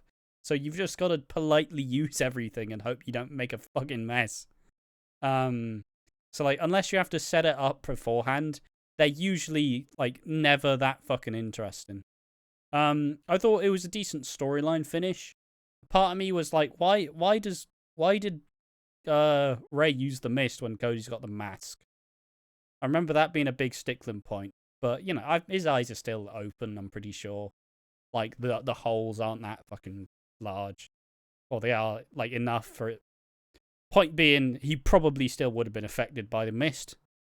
But yeah, it was cool spots using the arena, but as I was kind of alluding to, what's the fucking point if you're just going to end the match in the ring? Just make it no count out. I'd agree. I personally, if both kind of match, I don't mind, but if they're pre-filmed, I absolutely like. If they're filmed like a cinematic match, I wouldn't Yeah. mind them, because then you could be like, they're fighting in the river, they're fighting on the Washington Bridge, they're Yeah. fighting on the Eiffel Tower. Like, you can do all of that. I don't know. They're fighting on a plane. Someone has fought on the train before in Japan, but I don't think anyone's ever fought on a plane. That's filmed. I know you're Yeah, going to it's say Curt filmed. Hennig That versus is Brock. filmed. Yes. I know you're going to say Curt Hennig versus Brock Lesnar, but like I don't know how to feel about Falls Gone Anywhere matches.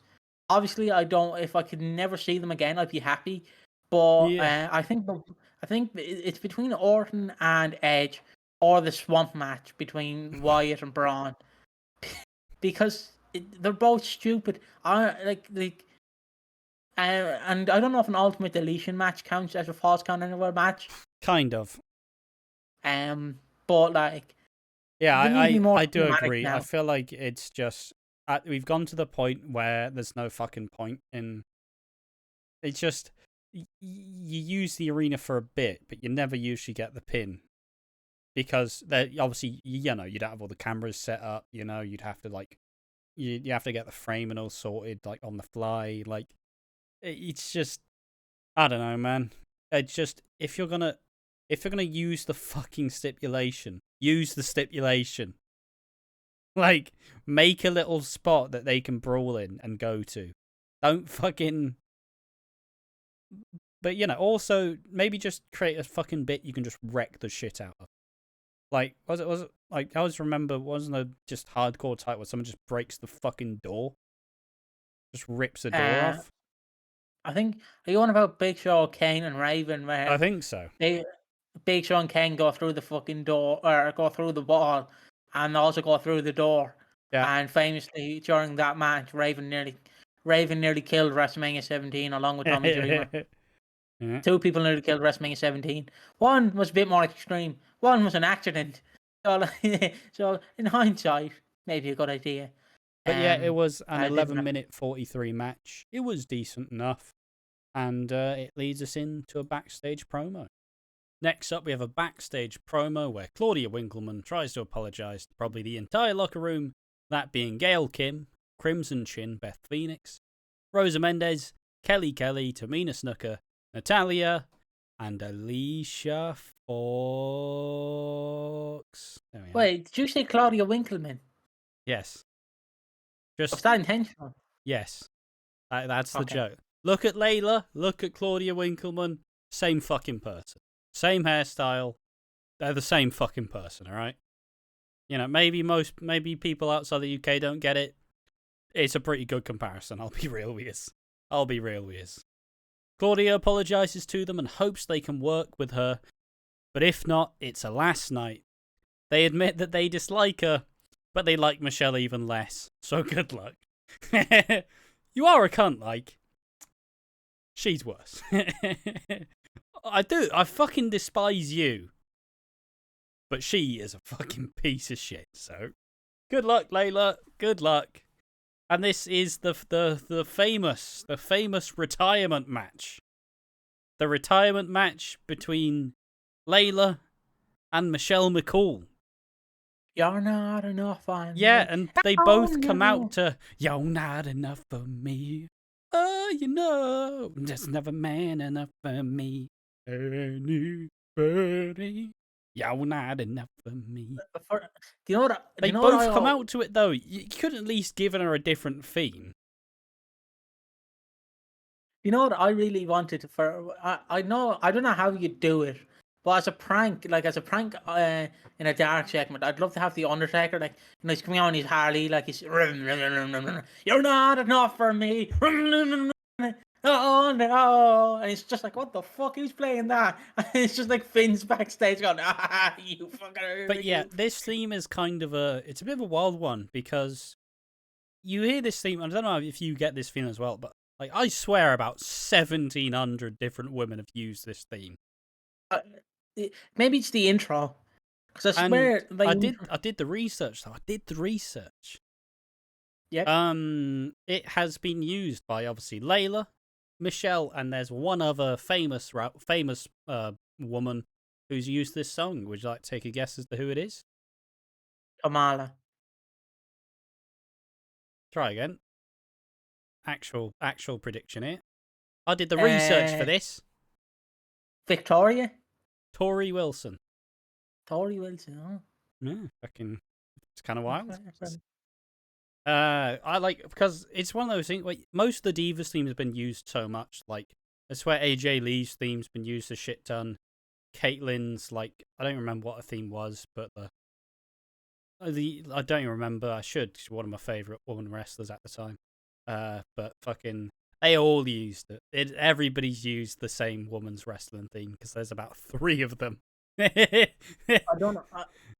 I might be in the minority here, but I don't know if you've heard AJ Lee's "All Lighted Up" theme, but it's so it's so Probably. funny. I can't describe it, but it's like a very upbeat song. Um, it's just so funny. Where's the one that's not But, Let's Light It Up? what? I said, where's the one that's not Let's Light It Up? Um, Keep I going, keep don't know going. I don't know the name of it, but like, Right now. it's like it's so funny though. Seeing women's Oh, wrestlers yeah, I at this remember that time. fucking song. What's it called? It's called Right Now. Yeah, It's kind of. and Yeah, yeah, there you go. that was a. I mean, it was because she was a gamer TM. And she was a nerd. And then she shagged like 3 fellas, just chilling, just casually. So she's the Because Cat Slater then of fucking of WWE. uh don't know, that's not a comparison I'd make personally, but in storyline she does indeed fuck. So that storyline, that's it's don't make it any more strange. But yeah, Matthew says they went to couples therapy, which is a funny little detail. It's like, oh, it's just not working, Michelle. And you have Layla with a weird, dodgy English accent. She's fucking hardly tell. And a commentary note. Michael Cole calls Michelle McCool one of the greats of all time. And it's like, fuck's sake. No, she's not, though. I don't know if Undertaker was pumping her at the time, but fucking I like to imagine Marcus Yes, backstage. they were together. She married in 2010. Yes. I just like to imagine Marcus backstage, fucking no Undertaker, just Mark Calloway, just backstage, like, yeah, Vince, you know, that's the greatest women's wrestler of all time, you know, married to the Undertaker, just letting you know, yeah, Vince, I know, but please. Vince just going, yeah, Michael, just say it, yeah, I Yeah, know, it's I know. just like, Fabulous look, Moolah, I know it's better, I but get it. They were they were 2 women who were carrying the Divas division at the time, and it was rough. It was 2 minutes maximum, and it was shit. But it's not one of the greatest women's wrestlers of all time, and she even gets it when she comes into the Rumbles as well. Like, she gets into a Rumble, she just eliminates like 7 people. It's like, she's not an active wrestler. Like yeah, sure, if it's Kane, sure, fucking do it. But like, she's not. Why are you making her? Fucking. it's She's just shit. She's shit. She's garbage.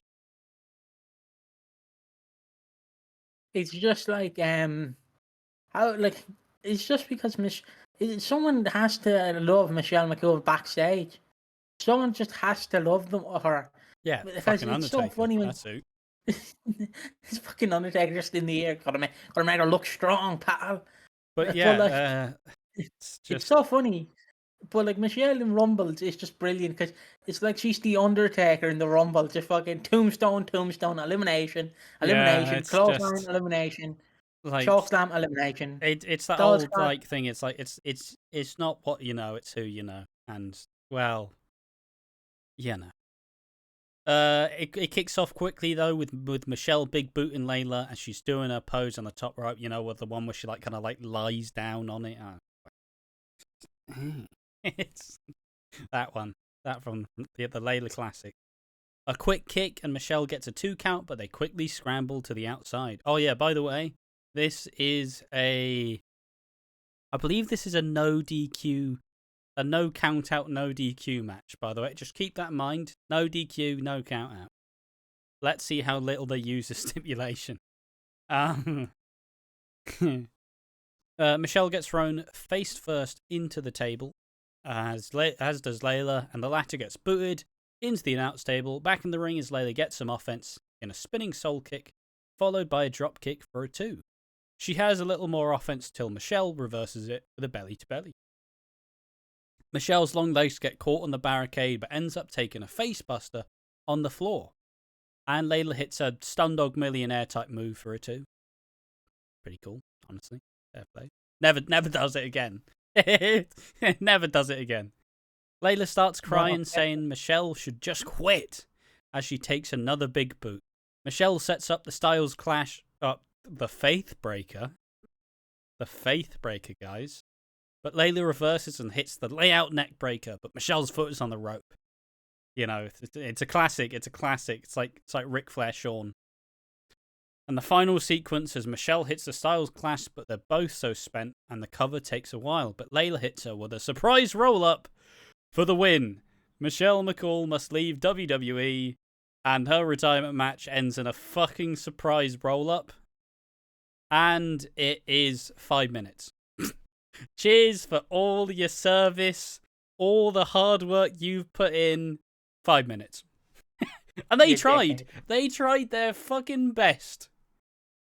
But like, and even in the aftermath of the match, they're crying. They're just crying their eyes out. Like, I'm so sorry. Oh, God.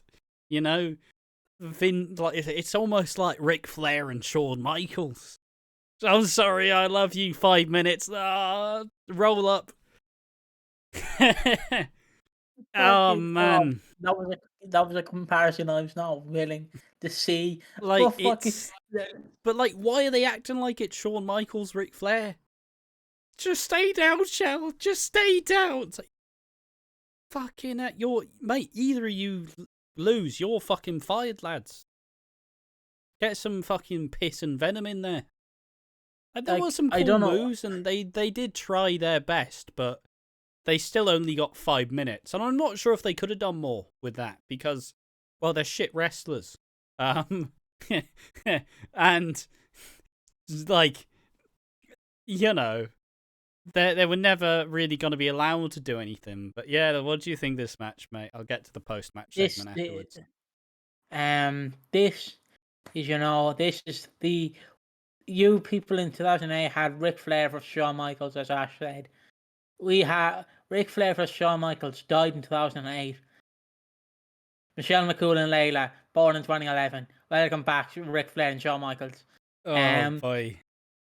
It's so funny because it's like, it's 2011. The times have changed. They're no longer doing the ride the ball, sexy, skimpy outfits. They're still doing it. Time to strip.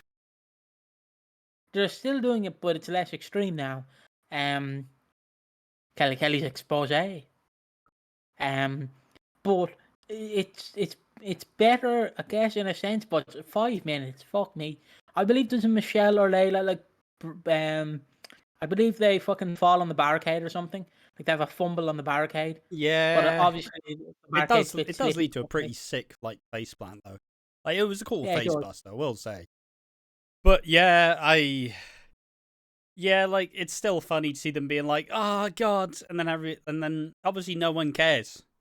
So Michelle's left crying in the middle of the ring as the fans chant the fucking na na na na na na na na. Hey, hey, You're goodbye. fired. But not before Karma's music hits, who walks out and hits her with the implant buster, as the woman's locker room looked terrified.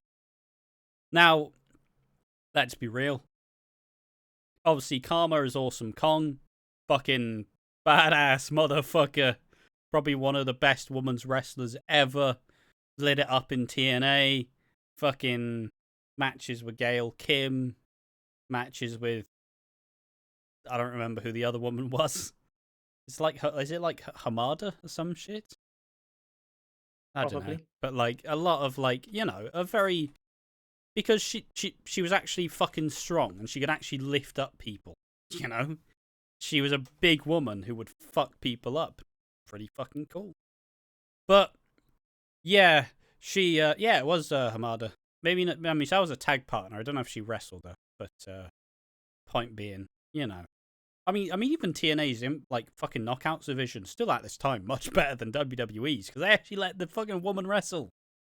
There's a reason Kind why of. fucking Gail Kim went, all right, I've left TNA, you know, it's fine, I'll go back to WWE.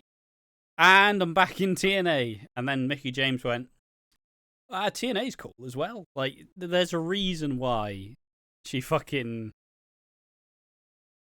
just, you know, there's a reason why every woman who wanted to be a successful women's wrestler beyond 2013 left WWE. Essentially. Nikki Bella. Fucking come on in, look. And I don't think we actually get to cover the whole Karma arc, but essentially she comes in, beats someone up, everybody looks scared. But she never had the match because she got pregnant and then got fired. And as it was, yeah, she was there from 2010 to 2012. And yeah, she continued to attack divas, and she broke down crying, and then she was pregnant, and then she arrived in the 2012 Royal Rumble, and then she got released. That was Karma in WWE, ladies and gentlemen. Like, apparently she just didn't want to. Apparently she was like, you know, she was having. I'm assuming she was having a kid for the first time, right? So yeah, she had a I kid would for the assume first so. time. But then unfortunately, she had a miscarriage. So, like, that fucks with your head. You know, it's pretty fucking hard to deal with. And then apparently she just didn't fucking. You know, like, they went, "We want you back though," and it's like, guys, like, come on now. But yeah, it is a criminal shame, but ultimately, I mean, sometimes shit just ain't meant to be, and Karma was never supposed to work in the WWE. Michelle McCall is never seen again till the Rumbles later on, and Layla has a kind of another little stint where she comes back in 2014. Is it 2014? And she wins the Divas Championship. Probably not 2014. But she comes back, wins a woman's Divas title at the time, and then no, she came back in April 2012, won the Divas title, held it until September, and then did fuck all till she retired in 2015. Fair So enough. there you go. Definitely not covering any more of Layla's stuff, I would argue. Yeah, yeah. An entirely unremarkable wrestler and a non-existent character and just shit. There we are. That's my thoughts on Layla. Let's get on to the next match, which is obviously the main fucking reason we're here. The next match is Christian versus Alberto Del Rio in a ladder match, a good stipulation for this feud. And Come obviously on, we have to Ash. set the scene. Hmm? Come on.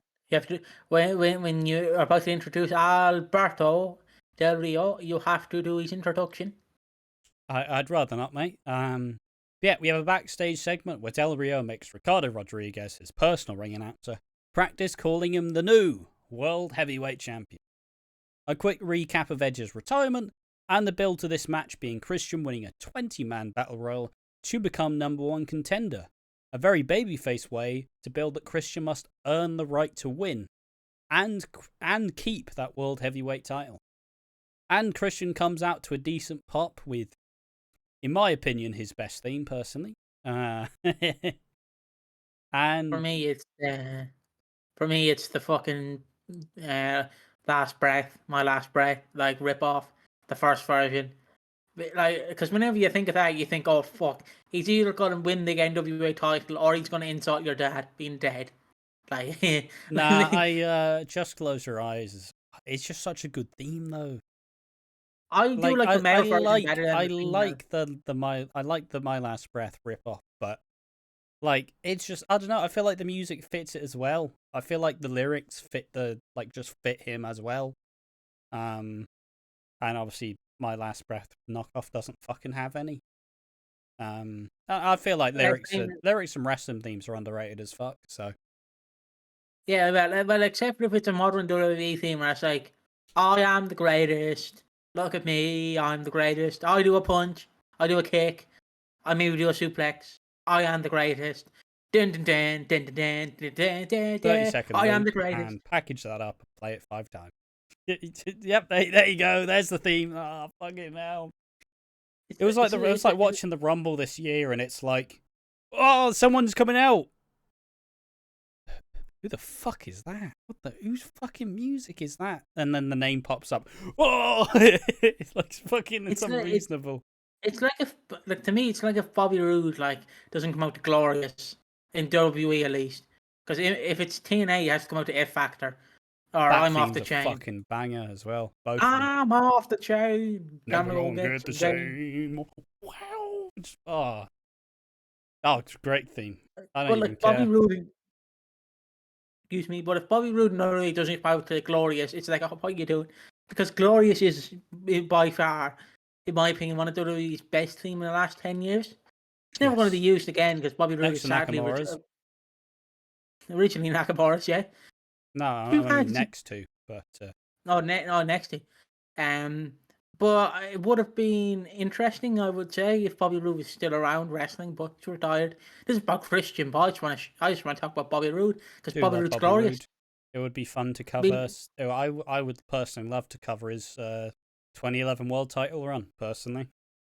But that will have to wait, as it is. It's Christian. Just want to sit on that one. Just never living that down. What a prick. But yeah, comes out to a decent pop, and he's wearing a fucking sick glittery shirt, which he absolutely looks fucking fantastic. But yeah, let's get into the match. Ring the bell. Ding ding ding. Thank you. The match kicks off with a very back and forth with Del Patreon working on the arm, which he previously injured. Brawl focusing on getting the ladder into the ring. Del Rio climbs the ladder, but it gets thrown off, but it turns into a picture-perfect enziguri. One of the two moves that Del Patreon does fantastically. Like, he fucking nails it. Like, the enziguri... Mate, the one move that I'll never forget. Do you remember when he kept carrying around that fucking bucket with a Mexican flag on? Yeah. You know when he had to kick Big Show in the head with a bucket and with an enziguri? Yeah. That moment's in my fucking brain forever. It's fucking beautiful. It's so good. It's between that and his like tilt-a-whirl fucking backbreaker, which is like, oh fucking hell. It's such a shame Roberto's a cunt. Absolutely. But like he does 2 great moves. And I will always say he has 2 great moves that he does. But like the funny thing is, I don't know if you love it, but I love when you look at a shit wrestler. Alberto is a shit wrestler. I will fight anyone on that. He is a fucking shit. He's okay. But he does two good moves. I don't know if you have that with a wrestler where you're like, you're so shit, but you do 2 great moves. Like not. Because it sucks. But like, you know, it's that kind of thing. Like, you look at Kevin. Yeah, I remember it was one of the ideas we teased where it'd be like wrestlers, the worst wrestlers were the best finishers. And I don't remember if we actually got any names down. But it would be like Hurricane with a fucking vertebraker. It's like, fucking hell, what? You get this? Or worst finishers for good old wrestlers, and one of them would be Cody Rhodes' Crossroads. Yeah. Shit move. If you ever have to use it twice, it's shit. Like, I don't even care. Like, spin it into like a cool reverse DDT or some shit. Not fucking Crossroads. Garbage. But yeah, anything else before we can get back on with this match? We can get back on with this match. Alberto Del Rio! Del Rio drops Christian face first as he's holding the ladder and drags him out the ring, setting up a ladder bridge between the ring and the announce table. Del Rio tries to throw him into the ladder, but Christian slides under. He climbs to the top rope and wants to put him through the ladder. But Christian Spider-Man's onto the set, up the ladder, and crossbodies him anyways. Fucking hell. Cheeky Spider-Man, just nick. Del Rio down, Christian sets his sights on the world title. Climbing that ring, but Del Rio interrupts him, knocking him face first down into a downed ladder. And he sets it up in the corner. Cross-arm breaker into a kill switch, but countered. Back suplex into a flip over as Alberto Del flapjacks him into the corner ladder. As big old Bertie falls to the outside. He grabs the Wii ladder as hits Christian in the back and sets up for the jumping arm breaker off the ladder. I just asked the question, is targeting one arm one of the least impactful injuries you could have in a ladder match? Targeting one of the arms and not both. Yeah, but like it's just the fact like you could fuck their legs up so they can't climb, but the arm, like, bloody hell, my one arm's hurt. Look, fucking, it's just the least impactful. But you can say the same thing about a leg. Like if you attack one of the legs, you can use the other leg. Yeah, but the leg's more important about getting up to the top of the ladder. But how do you think Zach Gowen climbs a ladder? He doesn't have two fucking legs. Yeah, well, I didn't see him in a fucking ladder match, did you? I probably did. Ladder match to get his prosthetic leg. Fucking Vince Russo booked him on a ball match. He fucking would. Probably did happen, honestly, with how tone deaf WWE has been. But yeah, I'd agree to an extent. But yeah, why not target the legs? Target the legs. Target the fucking.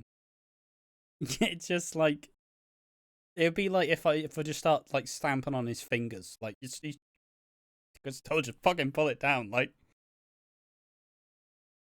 Oh, excuse me. Yeah, Christian sends Del Rio first into a ladder and climbs up. Christian Hurricane Rana's Del Rio to the outside, but back body drops him back into the ring on the ladder, leaving him downed. Christian climbs to the top rope and wants to drop the ladder on Del Rio, but he hits that perfect enziguri again. Whee! I'm pretty sure the fucking ladder just drops as well, just like, oh fucking hell. Because he wants to do like the fucking wee, but you fucking can't do it. Del Rio sets up the ladder in the middle ring and climbs up, but Christian knocks the ladder over and sends Christian. I don't fucking know who it sends out the ring. Apparently, Christian sends Christian out the fucking ring. Ricardo gives him a chair and tries to send his arm right into the steel post, but Christian counters and sends him face first. Ricardo Rodriguez, that is. Christian hits a spear and downs Del Rio long enough to climb up within an arm's length of the title when Del Rio takes out his legs and leaves him hanging by his arms. Del Rio sets him up on the ladder outside, but Christian dodges, leaving him taking a sore ass drop on the ladder. Fucking hurt, man. Couldn't imagine doing that. You'd be like you'd go to sit down, just oh, I'll stand.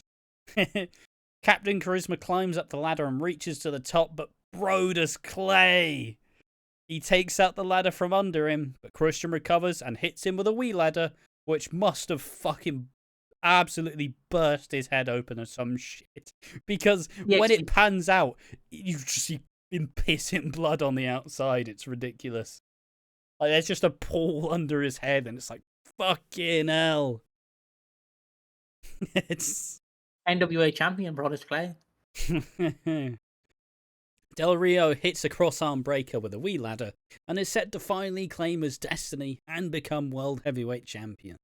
And he's so close, until Edge shows up in a Hummer and distracts as Christian sends Del Rio to the outside, flying into his lackeys as he climbs a ladder for one more time and finally becomes the World Heavyweight Champion, with his best friend at his side. Christian, after so many years, is finally the World Heavyweight Champion. He's finally done what he set out to do. Fucking hell. I don't know why, but my mind always goes, oh, if he turned heel on that night, he would have got heat. Like, I know Edge probably couldn't do a lot of moves, but if you could safely definitely Edge really couldn't. He's just been ruled out because his neck was fucked. He's not doing anything. Yeah, but if you kick him in the bollocks and then and he just falls knees first, he should be fine. Yeah. Like, I'm not saying like grab the title and then go, Edge, well, fuck your head. But you know, we needed to get the baby face ending. I guess so. That was the moment. But it was the moment. I love it, but I just hate when they go, he's Edge's mate. It's like, guys, he's Christian. Like, he's more than Edge's mate. Like I feel like his AEW run has showed a lot of people that Christian, I know you said Edge, that Christian can hang. Oh yeah, for sure, with the best of them. It took a lot of years. A lot of people would never have seen him as more than just he just tagged with Edge for a while. But like, you know, I was a big Christian stan at this point. I didn't give a fuck. Christian was my favorite, and he was better than Edge. And even to you, to like a fucking greater extent, you're like, fucking hate Edge. Christian's better. Fuck Edge. Edge is a prick. I'm gonna write a mean letter to Edge because he's the reason why Christian's not better. It's like, that's not why. I've grown to actually appreciate Edge. Yeah, exactly. But I remember we were watching whatever Rumble Christian returned at in the fucking Performance Center, whatever the fuck, you know. Whatever Rumble he was at, and they're like, he's Edge's mate, and you're like, oh, what did they say? He's Edge's mate. He's not Edge's mate. Bloody hell. Just crying in the corner. I remember. And I was just sat there like, fuck off. It's just fuck off, right? It's fine. Be happy he's here. Like them Fat Boy Stan accounts. Be happy we got it. It's a shame it did happen in the Performance Center, though. Yeah, it would have been nice if it happened in front of a crowd. But yeah, Christian wins. It's a great moment. Will he have the title for long? Find out next time. Exactly. But Christian, you know, it's great to see him because he's an underdog. I don't care what people say. He's an underdog. He's what I consider what Sami Zayn is now to most people. He's a very much an underdog from the underground, to quote Sami Zayn's old theme. But like, it's so nice to see Christian actually get the big win and not, you know, just he's won it, he's lost it. Which might happen. We don't know if it happens. It might happen. And I'm just excited for it. I'm excited to look forward to Christian's rest of his run. Yeah. I don't know if there will be good things in his future, but he lasts until 2014. Mate, one moment from my childhood that always sticks in my mind. You know, like how I hate The Rock because he screwed CM Punk over the title. Yeah. Well, I remember one time in 2014, right? I remember this so well. So they were doing Randy Orton, facing on the Chamber opponents on SmackDown. So I forget who was in the Chamber, but it's like Brian and then all these opponents, and he'd lose all the matches. Is that the Big Show, like Brian, Big Show, Mark Henry? No, it's the one with like Christian in it, John Cena, and some others. Oh, okay. So like you have Randy Orton, he's losing all these matches against the 5 people in the chamber, the 4 people in the chamber. Then it gets to Christian, RKO 1, 2, 3. He beats Christian. He gets eliminated. He loses against everyone else but Christian. It's one of those things where, I mean, especially because, you know, back at 11 years ago, animated wrestling fan like, I want him to win above everyone else. No one else can ever beat him. And so even when he'd be having these matches against Sheamus, against Randy, I was like fucking jumping around the fucking living room like, no, he's gonna lose. No, Christian, please. You've just gotta win. But my thoughts on the match. I thought it was a really good ladder match. They set up a lot of nice spots. They used the ladders pretty fucking extensively, and they weren't just the prop to get the fucking belt. I thought it was a really nice conclusion to a very emotional story. Like, if we had to sit through Edge's retirement, at least we got the good ending, being Christian finally winning a world title. And it is Big Goldie as well. It is the world title, in my opinion. It's the best fucking one ever. There's so much prestige with that belt. There's so much just fucking glorious design. Like, you don't need a massive WWE logo, lads. Just make it a nice belt. Because you know what you fucking want? You want to hold a fucking genuine display of I am the best. And you don't want to be embarrassed pulling out your fucking big WWE title with a fucking fat logo on it. You know, you want a cool belt that makes you go, I'm the fucking champion. Not many, like, I'm one of very few out of all the wrestlers who have fought for this who have actually won it. It's a big fucking deal. And I am proud to be here. It's like generally we could not express how much we love Christian on this channel. Like, if you were watching, fun fact actually, Ash, I don't know if I told you this, but would you believe it that the Pigs and Forks original arc, like we set up all the pay-per-views we were gonna watch, the original arc, would you believe it? Christian Was Cage, Christian. TNA. Yeah. No, it was Christian just throughout his career. So we started off in '98, then we got to '99, then 2005. We ended in 2005 because Ferg obviously had to leave for various reasons. I couldn't pay him anymore. He was too demanding. He was too high priced. So it's funny that the first arc of the Pigs and Fergs channel was Christian going throughout the years, going through his highlights when he debuted and when he did all these moments. Yeah, I don't know if he did the TLC, because my favorite TLC is the one on SmackDown, the forgotten TLC because Murderer is in it, and it's so funny now to see the fact that one more match is starting with the Christian Cage arc, probably ending with the Christian Cage arc. If this I'd hope not, to be fair. I'd hope not. There's a lot of interest in wrestling to cover, but yeah, no, it runs deep, and this was the main, like, I was captivated by this. And obviously, as my interest for wrestling grew, obviously we got to see more stuff. We got to see the development. And, yeah, it's nice to see Christian finally win a world title, as he was kind of one of those, like, who probably had a high chance to be one of the better wrestlers who was never going to win one. Like, you know, like the Regals, like the fucking Ted DiBiase. Not Junior. It's not Junior. Yeah, the minute you said Ted DiBiase, I just went, I come from money. I come from cash. Not that one. Like Piper, you know, all these wrestlers who Mr. Perfect, all these wrestlers who probably should have held the title but never did. And it's really good to know that you finally got his moment at this time. And it was a good 20-minute match. It was a 21 minute and 5 seconds. Still should have been the main event, though. It should have been the main event. For fucking just thinking. Maybe if Edge didn't fucking appear, like, maybe don't have it as a main event. But Edge is back. He's just retired. Like, yeah, fucking Edge, and he's celebrating. And imagine the closing moments of the show to just be Edge and Christian hugging as Christian's finally reached the top of the mountain. You could have Edge and Christian on top of a ladder, like sitting there and like celebrating. Not trusting his neck, mate. But don't worry, we're not done though. We're not done. Do you have anything else about that, or should we move on? I just want to say, like, I'm glad people are now. I don't care. I'm not going to be one of the people who gatekeep wrestling. You're only a fan of Christian now because he says to the funny line, "Ha, your father's dead." No, I don't. I personally don't care. I think it's great that people are acknowledging Christian now, but it's just it's the quote CM Punk. Where were you guys 11 years ago? Yeah, exactly. 12 years ago. We've seen the greatness all along. You've now just fucking hopped on it. It's like me with Regal. Everybody loves Regal because he was an AEW and he was funny. I loved him before. All right? All you fuckers, I was on Scraps watching FCW and NXT and fucking hoping that, an ECW hoping that Regal was going to get his shine. He never did. But now he goes to AEW and all you fuckers are, I always loved Regal. Regal's my favourite, always. Oh, fuck off. No, he fucking wasn't. Don't lie, you pricks. But now What's next?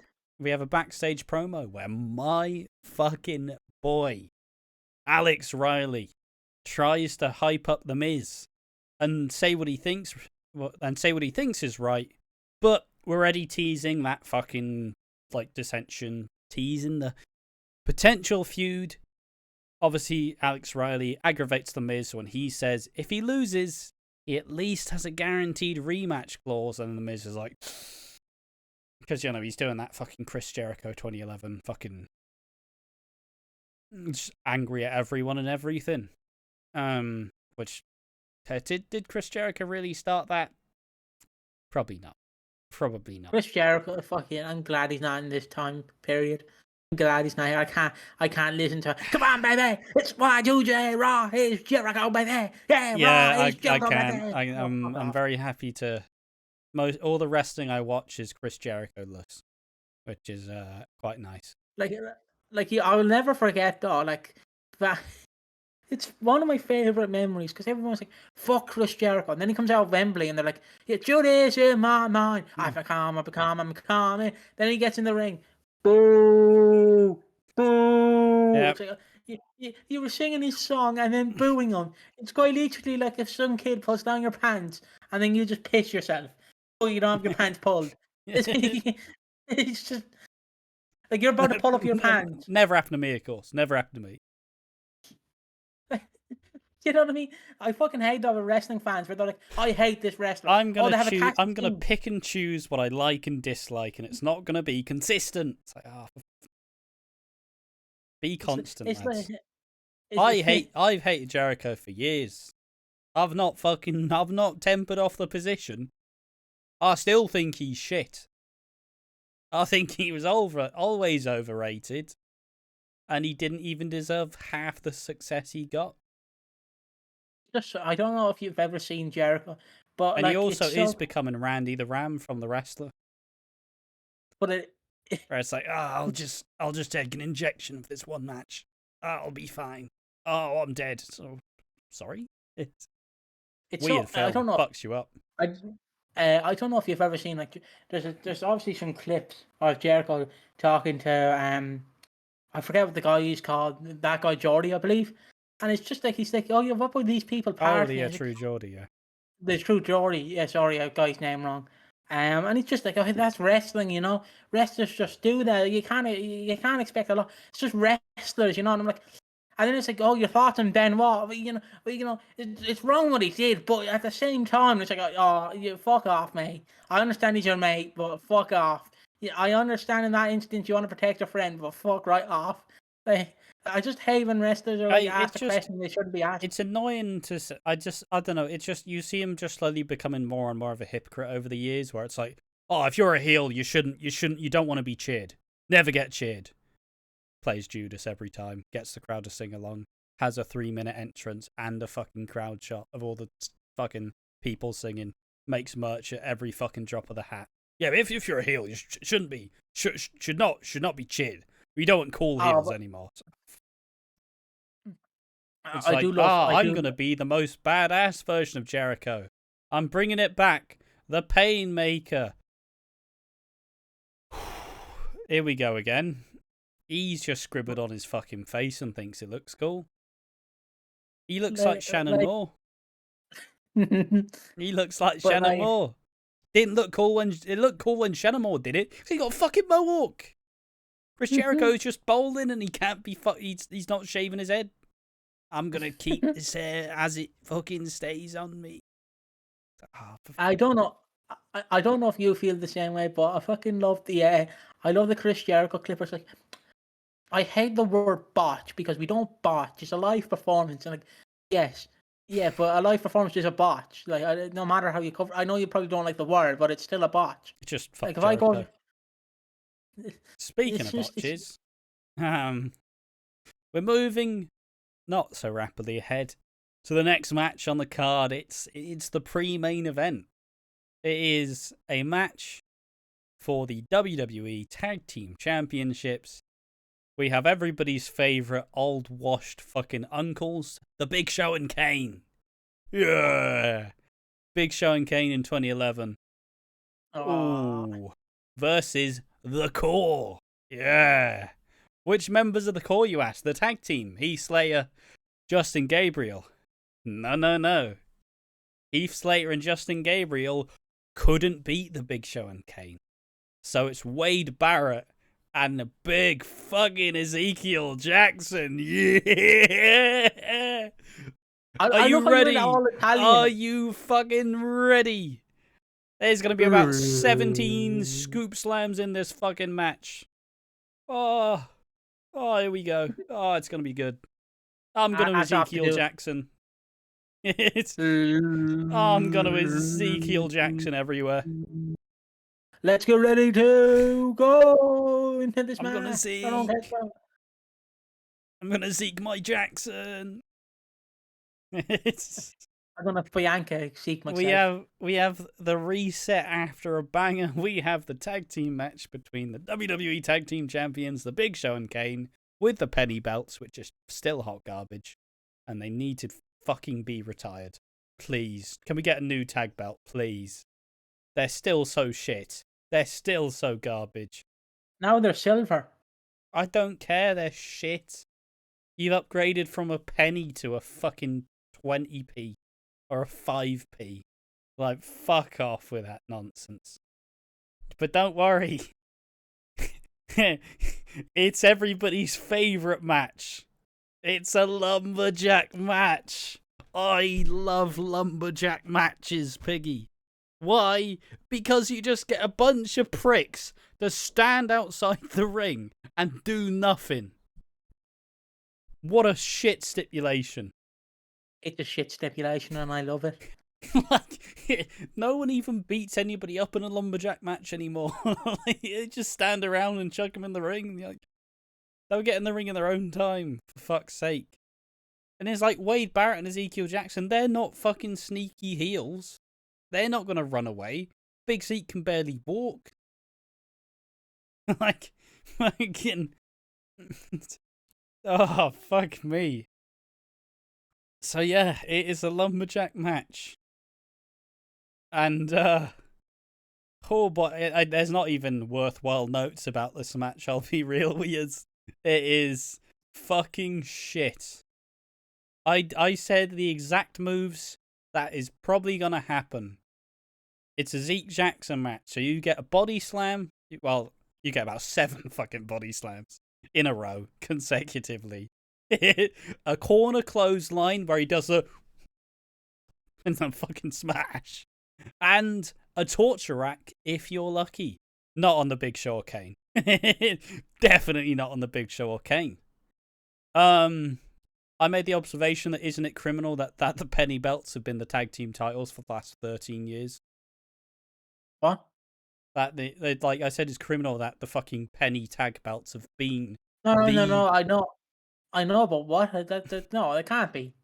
No, I mean the old like raw the old tag belts were gone in 2010, right? Oh, so it's been the penny belts for 14 years now. Well, technically the silver belts, but yeah. Yeah, but they're the same fucking thing. They're just red and blue now with a fucking silver penny. It's like, yeah, sure, they're technically different. They're the same design. They're still shit. Fucking, technically different. Who the fuck cares? It's still a shit belt.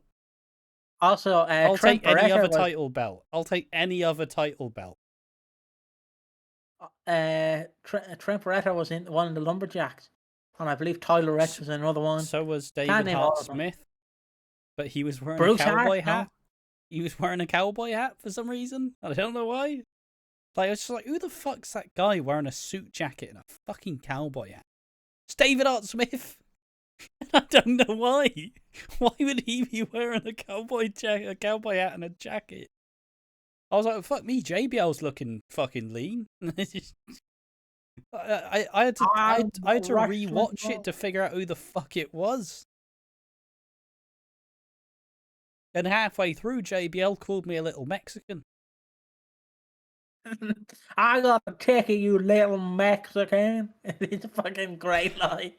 Oh. But yeah, just one final expressing it. The penny belts are still fucking shit, and they've always been shit. They need to be fucking changed. Each time they're like, we're going to change the belts. And it's like, we're changing the IC title. Why? Why would you change the IC title? We're going to change the belt to US title. Can we get the tag titles changed, please? Please. It's all I want. It's all I want. Oh. Fucking. Do you not mind these tag belts? I don't mind them, but because they're the belts I grew up with when I was a child, so obviously Yeah, but they're I would reminisce more with them. They are shit, but I don't mind them. Is the thing. I was personally they had little tiny penny. Fucking hell. But don't forget, WWE's tag division in the 2010s and even now it has been shit. So what's the point of having a nice belt if the fucking thing's going to be shit? You know what I mean? I'll take a polished turd over a fucking shit one. Like you can just sit there and let WWE shit in your mouth. You know what? I'm gonna shut my mouth. I'm gonna close my eyes. All right. If I'm taking it, I'm putting some fucking clean film over my face. I'm not taking it all. You know, you can fucking be, oh wow, this actually tastes really good. Fucking hell. Fucking liking the fucking shit tag belts, man. But you watched old wrestling. Do you not look at the other tag belts and be like, those are nice? Oh, I do. I do look at the older tag belts and go, they are nice. But I'm just disappointed in you, mate. Disappointed. My favorite tag belts are obviously the AEW ones because they just look beautiful. They do look nice. Even though it just has a massive AEW logo, but I don't care. I prefer belts to have. I don't care if the logo's on the belt. Like I don't care if you have a WWE title, but it's very small that WWE's on it, like the logo. It doesn't bother me. But if your entire belt is just a big fucking W logo, then fuck right off. It's like the AEW belt. It's just a giant world heavyweight title and an AEW on it. Don't mind it. I honestly don't mind that. It's like the picture, the perfect belts at this point in time are the TNA belts that they redid with a rebrand. They're all fucking perfect and amazing and fantastic, and I love them all. And underrated. Title is still here. And an underrated, still shit. And an underrated set of title belts, except for the tag team titles, so the ICW titles, which are absolutely stunning, and I love them. Except for the tag belts, though, they look like fucking toys. It's just, look, you want to have a title belt that actually looks like something you want to wear around your waist, right? Like, you're not just walking around with it as a walking fucking advertisement. Like, yeah, I get it. You can give it to fucking people and be like, oh, wow, that's a WWE title belt. Yeah, who cares? How about be renowned for having a nice title belt, not a shit one?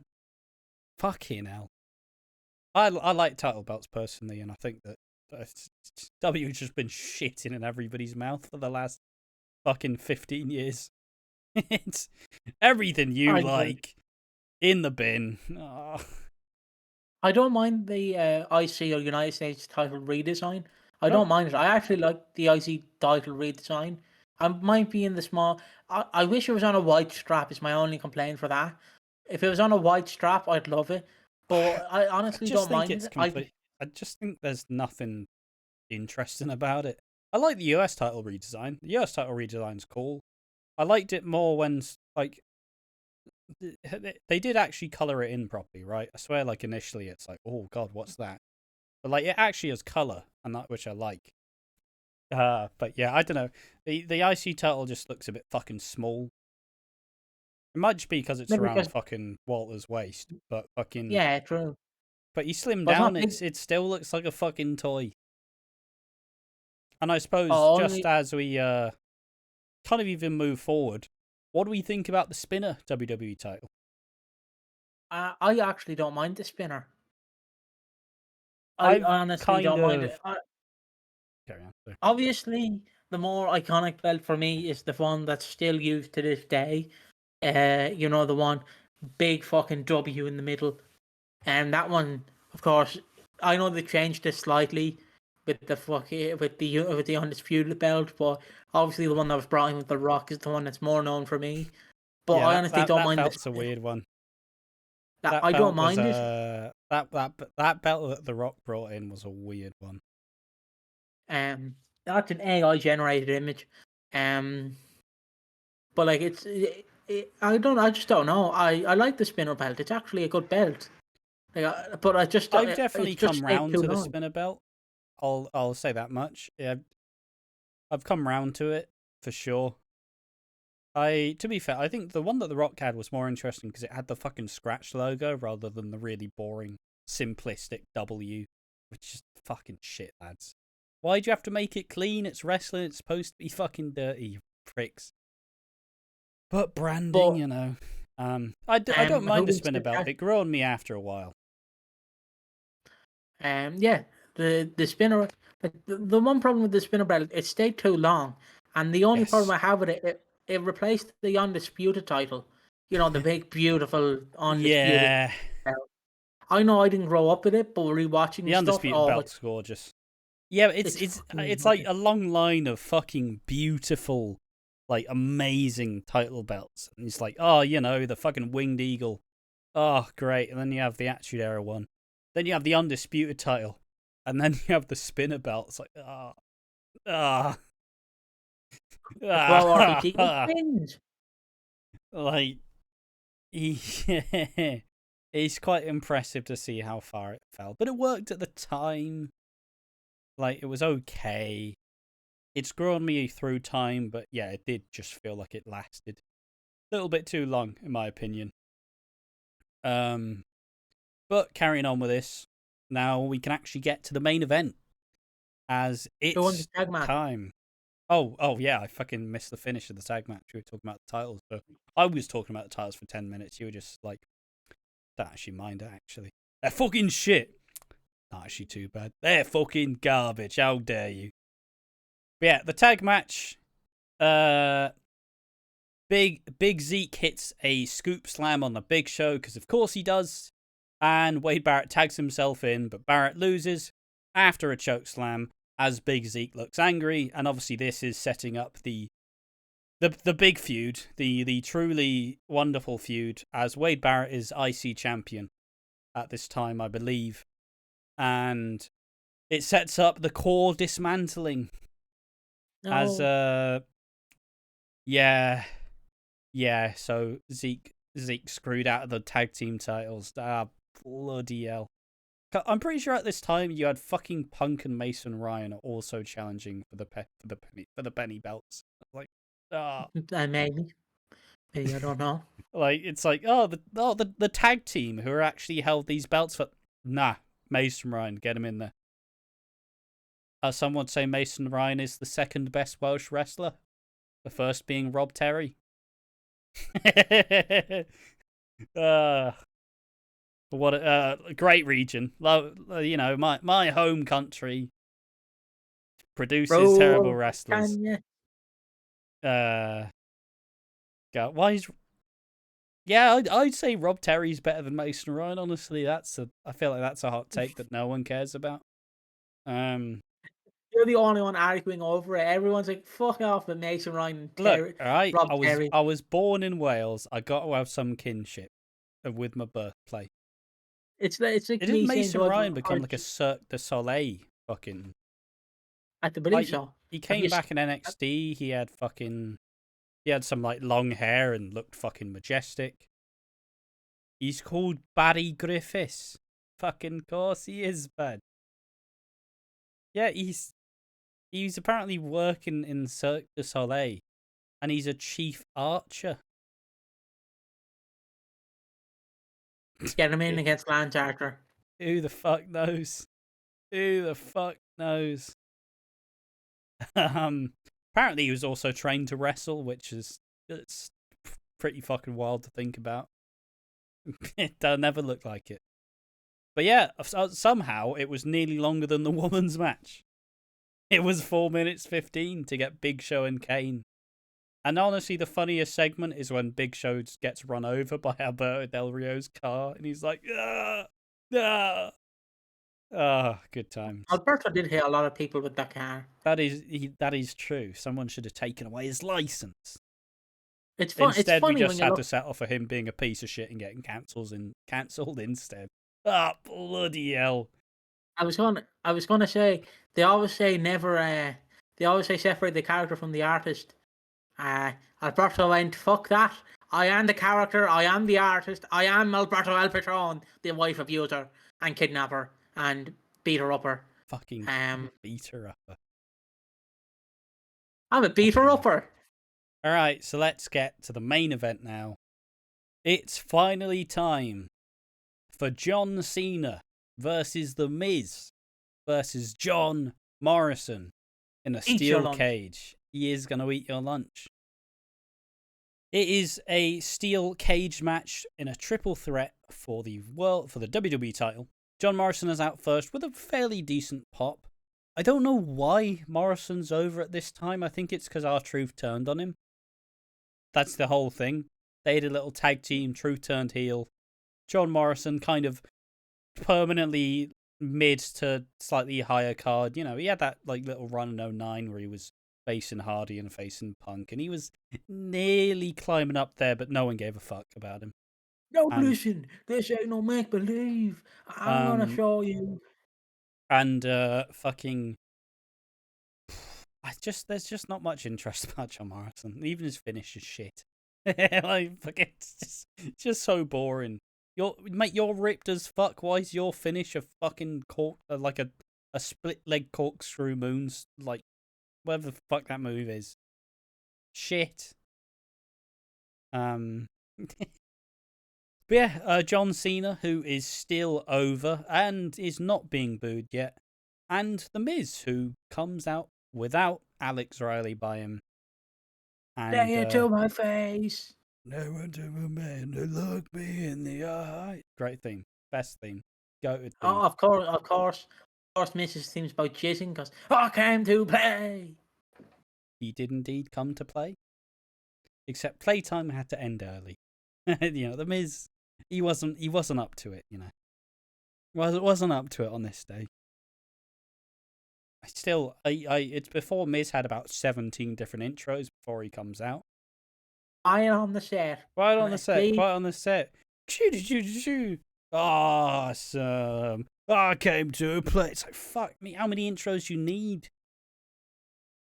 Yeah, I do love his fucking theme. Where it's like, quiet on the set. Can we please have quiet on the set? Photography shots, like the camera shots. Awesome. I am the Miz, and I'm awesome again. Miz is awesome. Oh, the Miz is good. Alex Riley shit. Awesome. I came to play. Get down on your knees. It's the price to pay. On your just turns into Jack Swagger's theme. On your knees. and then the actual song starts. It's fucking got about 15 minutes of intros to his actual theme. Glad he got rid of most of them. I wonder who has the longest intro. It's not Undertaker. It can't be Undertaker. Like, I wonder who has the longest intro to a song. Oh, the fuck no. It's a wrestler. I love to love him. I love to kick him. I love to kiss him. I love to fly. I love to watch him. I'm an ass man. Yeah. It's just as you can imagine the singer just fucking fully into it. He's in the booth doing this. He's grabbing the microphone like this. I'm an ass man. Yeah. He's like mid blowing his beans as well. Yeah. Just fucking hell. Whew. And then I don't know. Then Shannon Moore comes up. Oh, cheers, mate. You're gone now. Get out of here. You did your job. I guess I'll go back into the locker room now. This bit's never gonna get old with me. It's never dying. I'm getting used every single time. All right, so let's get into the main event. John Cena and John tag team The Miz, but it doesn't last long, as we get back and forth action as they all get in brief moments of offense as everyone looks to win by escaping the cage. Everyone takes damage and The Miz skull-crushing finale Cena as Morrison tries to escape the ring. Terrifying spot where Cena and Morrison double suplex Miz into the ring, but it looks like a fucking lethal like brain buster because it's all it could have got fucking dicey there. It was Um, rough. poor Miz, by the way, like, like I just want to briefly touch on it. Like, imagine like main eventing WrestleMania, but Get you're not fucking even the key concussed, player in your main event, and you get a like, concussion. and you get a concussion. Like, it is literally like your brother playing a video game with you, your younger brother playing a video game with you, and you're like, yeah. Oh fuck, he's the main player. Bollocks. Uh, Yeah, oh like shit. he was never the main star, and they tried He, to make him, but even when he was like that at his peak, he was never like pushed as the main guy. It's like how they gave him a Money in the Bank win and the world title, and then Bobby Lashley came out like, all right, so now I get the title shot, right? Yeah, yep, yep, sure. But loses. my favorite Miz story that was changed in WWE when obviously after the incident is obviously the one where it's like Benoit had a fight with him because he was just eating chicken. Ben was like, get the fuck out of the locker room, will you fucking pleb? Get the fuck out, you bollocks. Because he's eating chicken on someone's back, and I'm like, you fucking idiot. It's just funny, just imagining, just the Miz is just sitting there. He's just sitting there chewing on the Calm, chicken. calm, calm. And then all you see is The just this fuck, man. man standing over you like this. Well, Just he's like, not standing over him. He's just, he's just, he's already looking at you like this, right into the camera like this. yeah. Like, yeah, you eating chicken, son. You eating chicken? It's like, oh fuck. You want to eat But that yeah, chicken again? Just start cracking knuckles. Like, you want to do that again, mate? Fucking bring you out here and show you a chicken. yeah, back with the action. A parkour spot as Morrison jumps from 2 ropes to deliver a disaster kick and a Spanish fly on Cena. Tries to escape again, but Miz buckle bombs him into the unforgiving steel cage. Cena traps Miz into the SDF, but Miz wants to crawl through the door and escape, which is denied. As they crawl back in, and Cena hits a fucking beautiful gut-wrench suplex. Morrison launches himself to the top of the cage and fights Cena up the top as Miz wants to get out the cage, but Morrison finds himself standing on top of the door and smashes Miz in the face. Good use of the door, good spot. But it continues as Cena crotches Morrison on the door, but the Miz drags him back in. And all I'm saying is, if Morrison just fell backwards, he could have won. Could have won the world title. Just say, bloody, I lost me bloody balance. Fuck it, I guess I'm world champion now, boys. He would have been fucking hell. fired. He would have been fired. He He would have been fired.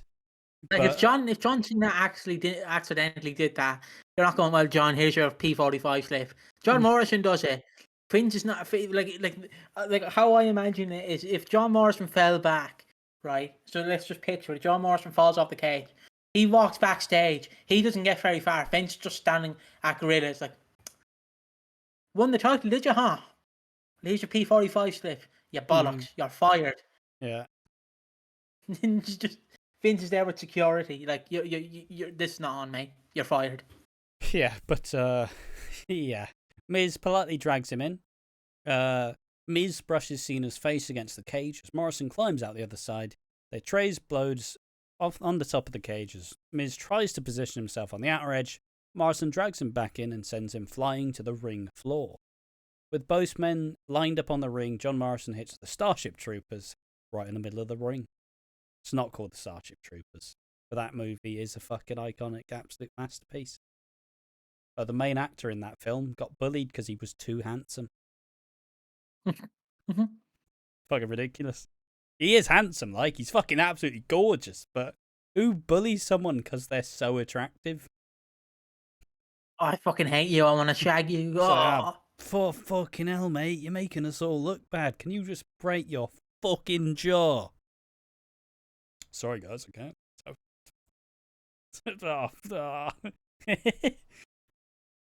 can't.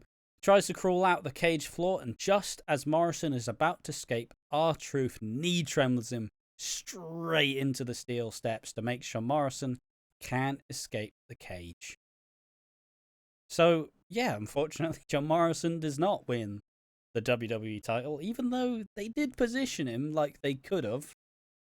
Does Morrison ever challenge for the WWE title ever again? or come even remotely close to being a world champion of any meaning. No. No. No. And he never will. Not in WWE. And he's not even in any other main promotion ever, because he's just not that fucking interesting. My best thing about John, the funny thing about Jomo, as I call him, we're close like that, we're buddies, we're butt buddies. Is the fact that any company he goes to, it's like Johnny Lucha Underground, Johnny Honor. It's Johnny like, and Mundo. what was it? I think it was his name on AEW was Johnny All Elite. It's Yeah. I'm like, oh, and now it's Johnny TV. It's like, Jesus, this man can have no name, can he? It's I just love, so I love boring, also isn't when it? I love when he was in TNA. They called him Johnny Impact. I'm like, that is a porn star name. I do not get it. It is. Johnny Impact. Someone needs to be called Maximum Impact. There's the maximum male models. I was going to say there's also Max the Impaler, but not quite the same thing. Which is also a porn star name, let's be real. But yeah, R-Truth climbs into the cage though, slams the door behind him, axe kicks Cena in the middle of the ring, and hits Morrison with one of the best moves in sports entertainment, a flatliner. Oh, fucking hell. We love it. Before climbing out the cage and symbolically winning the match. I'm pretty sure R-Truth could have been in this match, but Morrison beat him. Maybe. I could be making it up. But yeah, Miz, realizing this could be his shot, he climbs over the top rope, over the top of the cage and gets caught by Cena, and they wrestle for control, but this results in an avalanche attitude adjustment for the pinfall victory, as John Cena wins his 10th WWE Championship. Now notice, 10th. It's his 10th world title run, his WWE title run. He has what, 17? Yeah. He has 17. 16. Didn't he beat Ric Flair's record? No, he didn't. No. Oh, well, he has 16 he has 16 titles. Just remember that over the next couple of years, he gets it, he loses it, he gets it, he loses it again, and fucking hell, boys. It's kind of like the Charlotte Flair approach, where Charlotte has also nearly beaten Ric Flair's record. And yeah, sure, she's been around for like 10 years. Fair enough. But you don't want to make her a legend already. You've still got to build up to that moment. Make it a big story. Fuckers.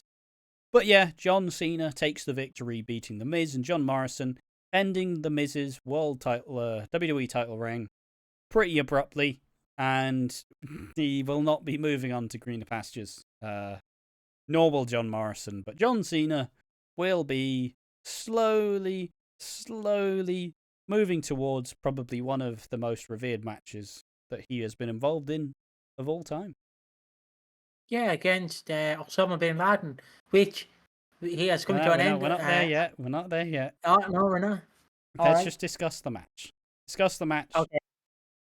Okay. The match is honestly, it's a good match. It showcases the best out of all three performers. Yeah. The Miz, I've always appreciated, but my one problem with the Miz is he was never the guy, because it felt like every time he was supposed to be the guy, they just meant, well, John Cena's better.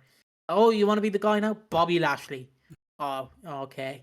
Yeah. It's like the only time he was the quote unquote the guy is in 2016 with Dolph Ziggler. Would be the only time I'd say. Because every other time, everyone would fuck him over, basically.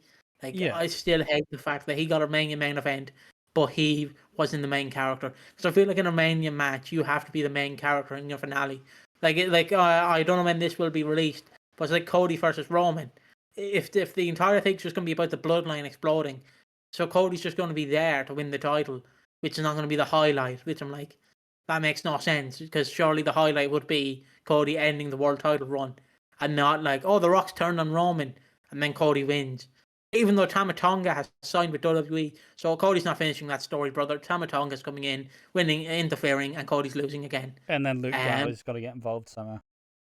Luke Gallows and Carl Anderson are Luke Gallows becomes the head of the table after he walked in and slaps his fucking horse cock on the fucking table.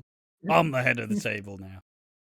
Oh, Jesus Christ, Luke. And you know The what? You know devil what, is- Roman? Get fucking sucking, boy. You ain't never seen a masterpiece like this. I'm And then just Chris Mass is imagining. like, did somebody say masterpiece? Get out of here, Chris. Get out of here. The devil came and he took Um, her job. but, Garrett, yeah. The devil in your six. Anything else to say But about that match before I get into my little uh, spiel? just like it is great though. It's funny because John Morrison should not be in this position No. because no, like let's be honest. Even in 2011, there's probably 2 people on Reddit going, John Morrison should be world champion. Like, let's be honest. Who the fuck's rooting for John Morrison in 2011 to win a world title? Who, like, maybe in 07, okay, I get you. Maybe in 07, maybe 06 even, I get you. But it's been 4 or 5 years since this. He's not one of the only major belt he won was ECW title at this time, and he only won that I because the guess he also performer couldn't won show up. the Impact title as well. No, I meant But, at this time. oh, He yeah, only. of course. Yeah, of course. Oh, at this He time he only was won the a ECW permanent title. IC title holder. Yeah. But like, Maybe he'll have a spot in Money in the Bank, but like otherwise, just it's not happening. I do agree. I thought it was an alright match with a good story, but the result is pretty disappointing. I won't lie. I like my headcanons. Imagine if a crazed R-Truth helped John Morrison to win, just to be like, yeah, I'm beating you next pay-per-view. Because obviously, he can't beat Cena, and he probably could beat Miz. But imagine he just went, yeah, I'm getting the next title shot, motherfucker. And then he just batters him. He just batters him in the next pay-per-view. I thought it was a nice steel cage match. There were some cool spots with it. And I also just thought it was quite impressive how little the Miz and Cena did. Like, this match is genuinely carried by John Morrison. And they tackled with him winning a decent chunk. But, yeah, I do enjoy them pushing some new people, but ultimately, knowing what Cena does this year, and knowing what Morrison and Miz and R-Truth do this year, it's I don't know, man. Like, at least John Cena's not gonna hold the belt for long, but then he does again, and it just continues all the way. And yeah, it was decent enough. But still, I'm still tired of Cena at this time because Cena is one note and not a good wrestler at this time either. But they're trying to make him the Rock, like so he has like you are a fruity, wooty, a pooty pebble. fruity booty. It only works because it's the You have to Rock. say it like JBL if you're gonna say it. You're a fruity booty. You're a fruity booty. But like, it's give me a little. The problem kiss. is, but like the problem is with Cena, it's just I love Cena. I do think he's one of the best. I don't care what people say. Even at this time, he's improving in the ring. Like I said that in all 6. I said not in all 6. I said that in the in the Saturday Night's Main Event podcast. But like it's so nice seeing Cena because like it's a weird. It's like you know when you get chewing gum, but you get a specific flavor. So you get like watermelon, fruity watermelon, and not mint. That's how it feels with Cena. He's like this chewing gum. You know, it's not like mint where it's lovely. It's just passable, but I enjoy it. Like that's how I feel about Cena. It's like you're chewing on a gum that you're not familiar with, and you're just like, I don't know whether I like or hate this. And that's how I personally feel about Cena because I'm like, I want to hate Cena. I did hate Cena as a kid, but like I love Cena now because I'm like, oh fuck yeah, John Cena, wabadoo, do do do do. But like I don't really know. It's just my opinion. It's just I don't know how to feel about Cena at this time because obviously I know he ends with The Rock losing. He loses in 2012, and then obviously wins all these other matches and has a main event of over CM Punk with John Laurinaitis and the Big Show. But like Jesus. But yeah, what did you want to say? Do you want to continue?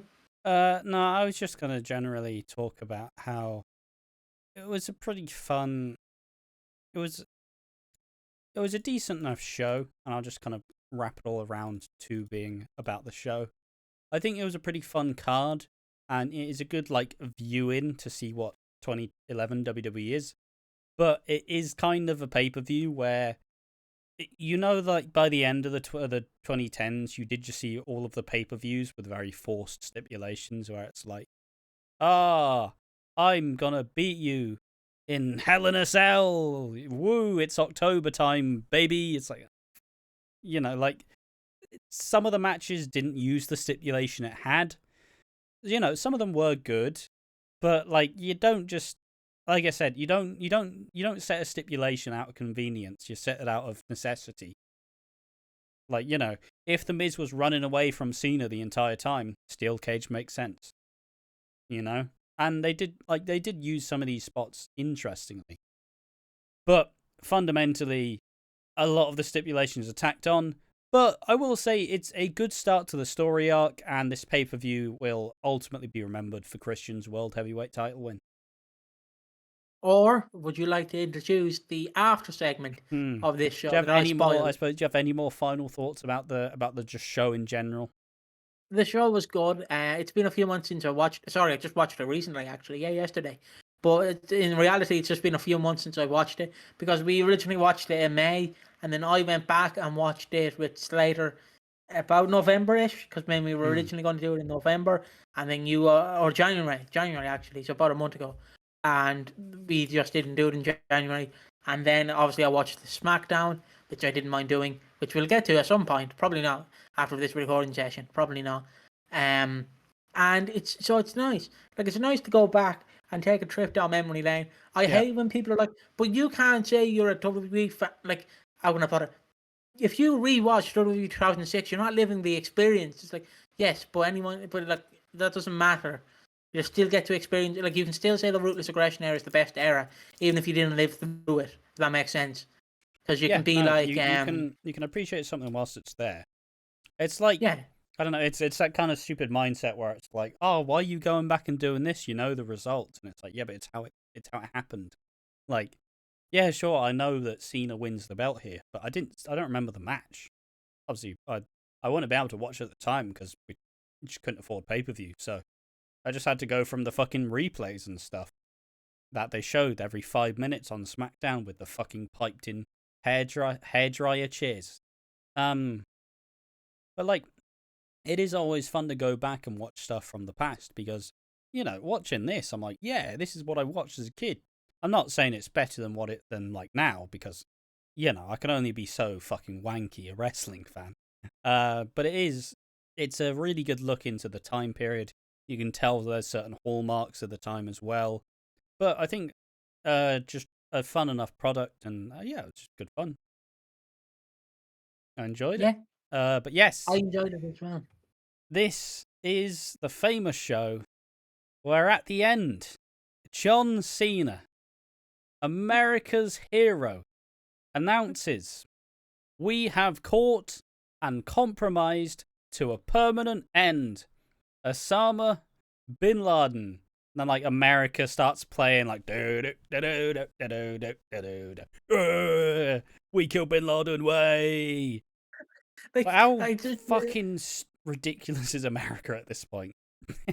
like, can I just say, the way this is worded, like, how I described it to my friend, was how this is worded. It's, like how Brock Lesnar hunts deer. The way Cena delivers this, it's like he went out to, I think, Afghanistan or wherever he went out to, and fucking found Bin Laden himself and fucking shot him and then dragged him all the way back to the States. I have and put just Bin had his Laden head in on a stick. sleeper hold. It's like, what? Fucking, oh fuck!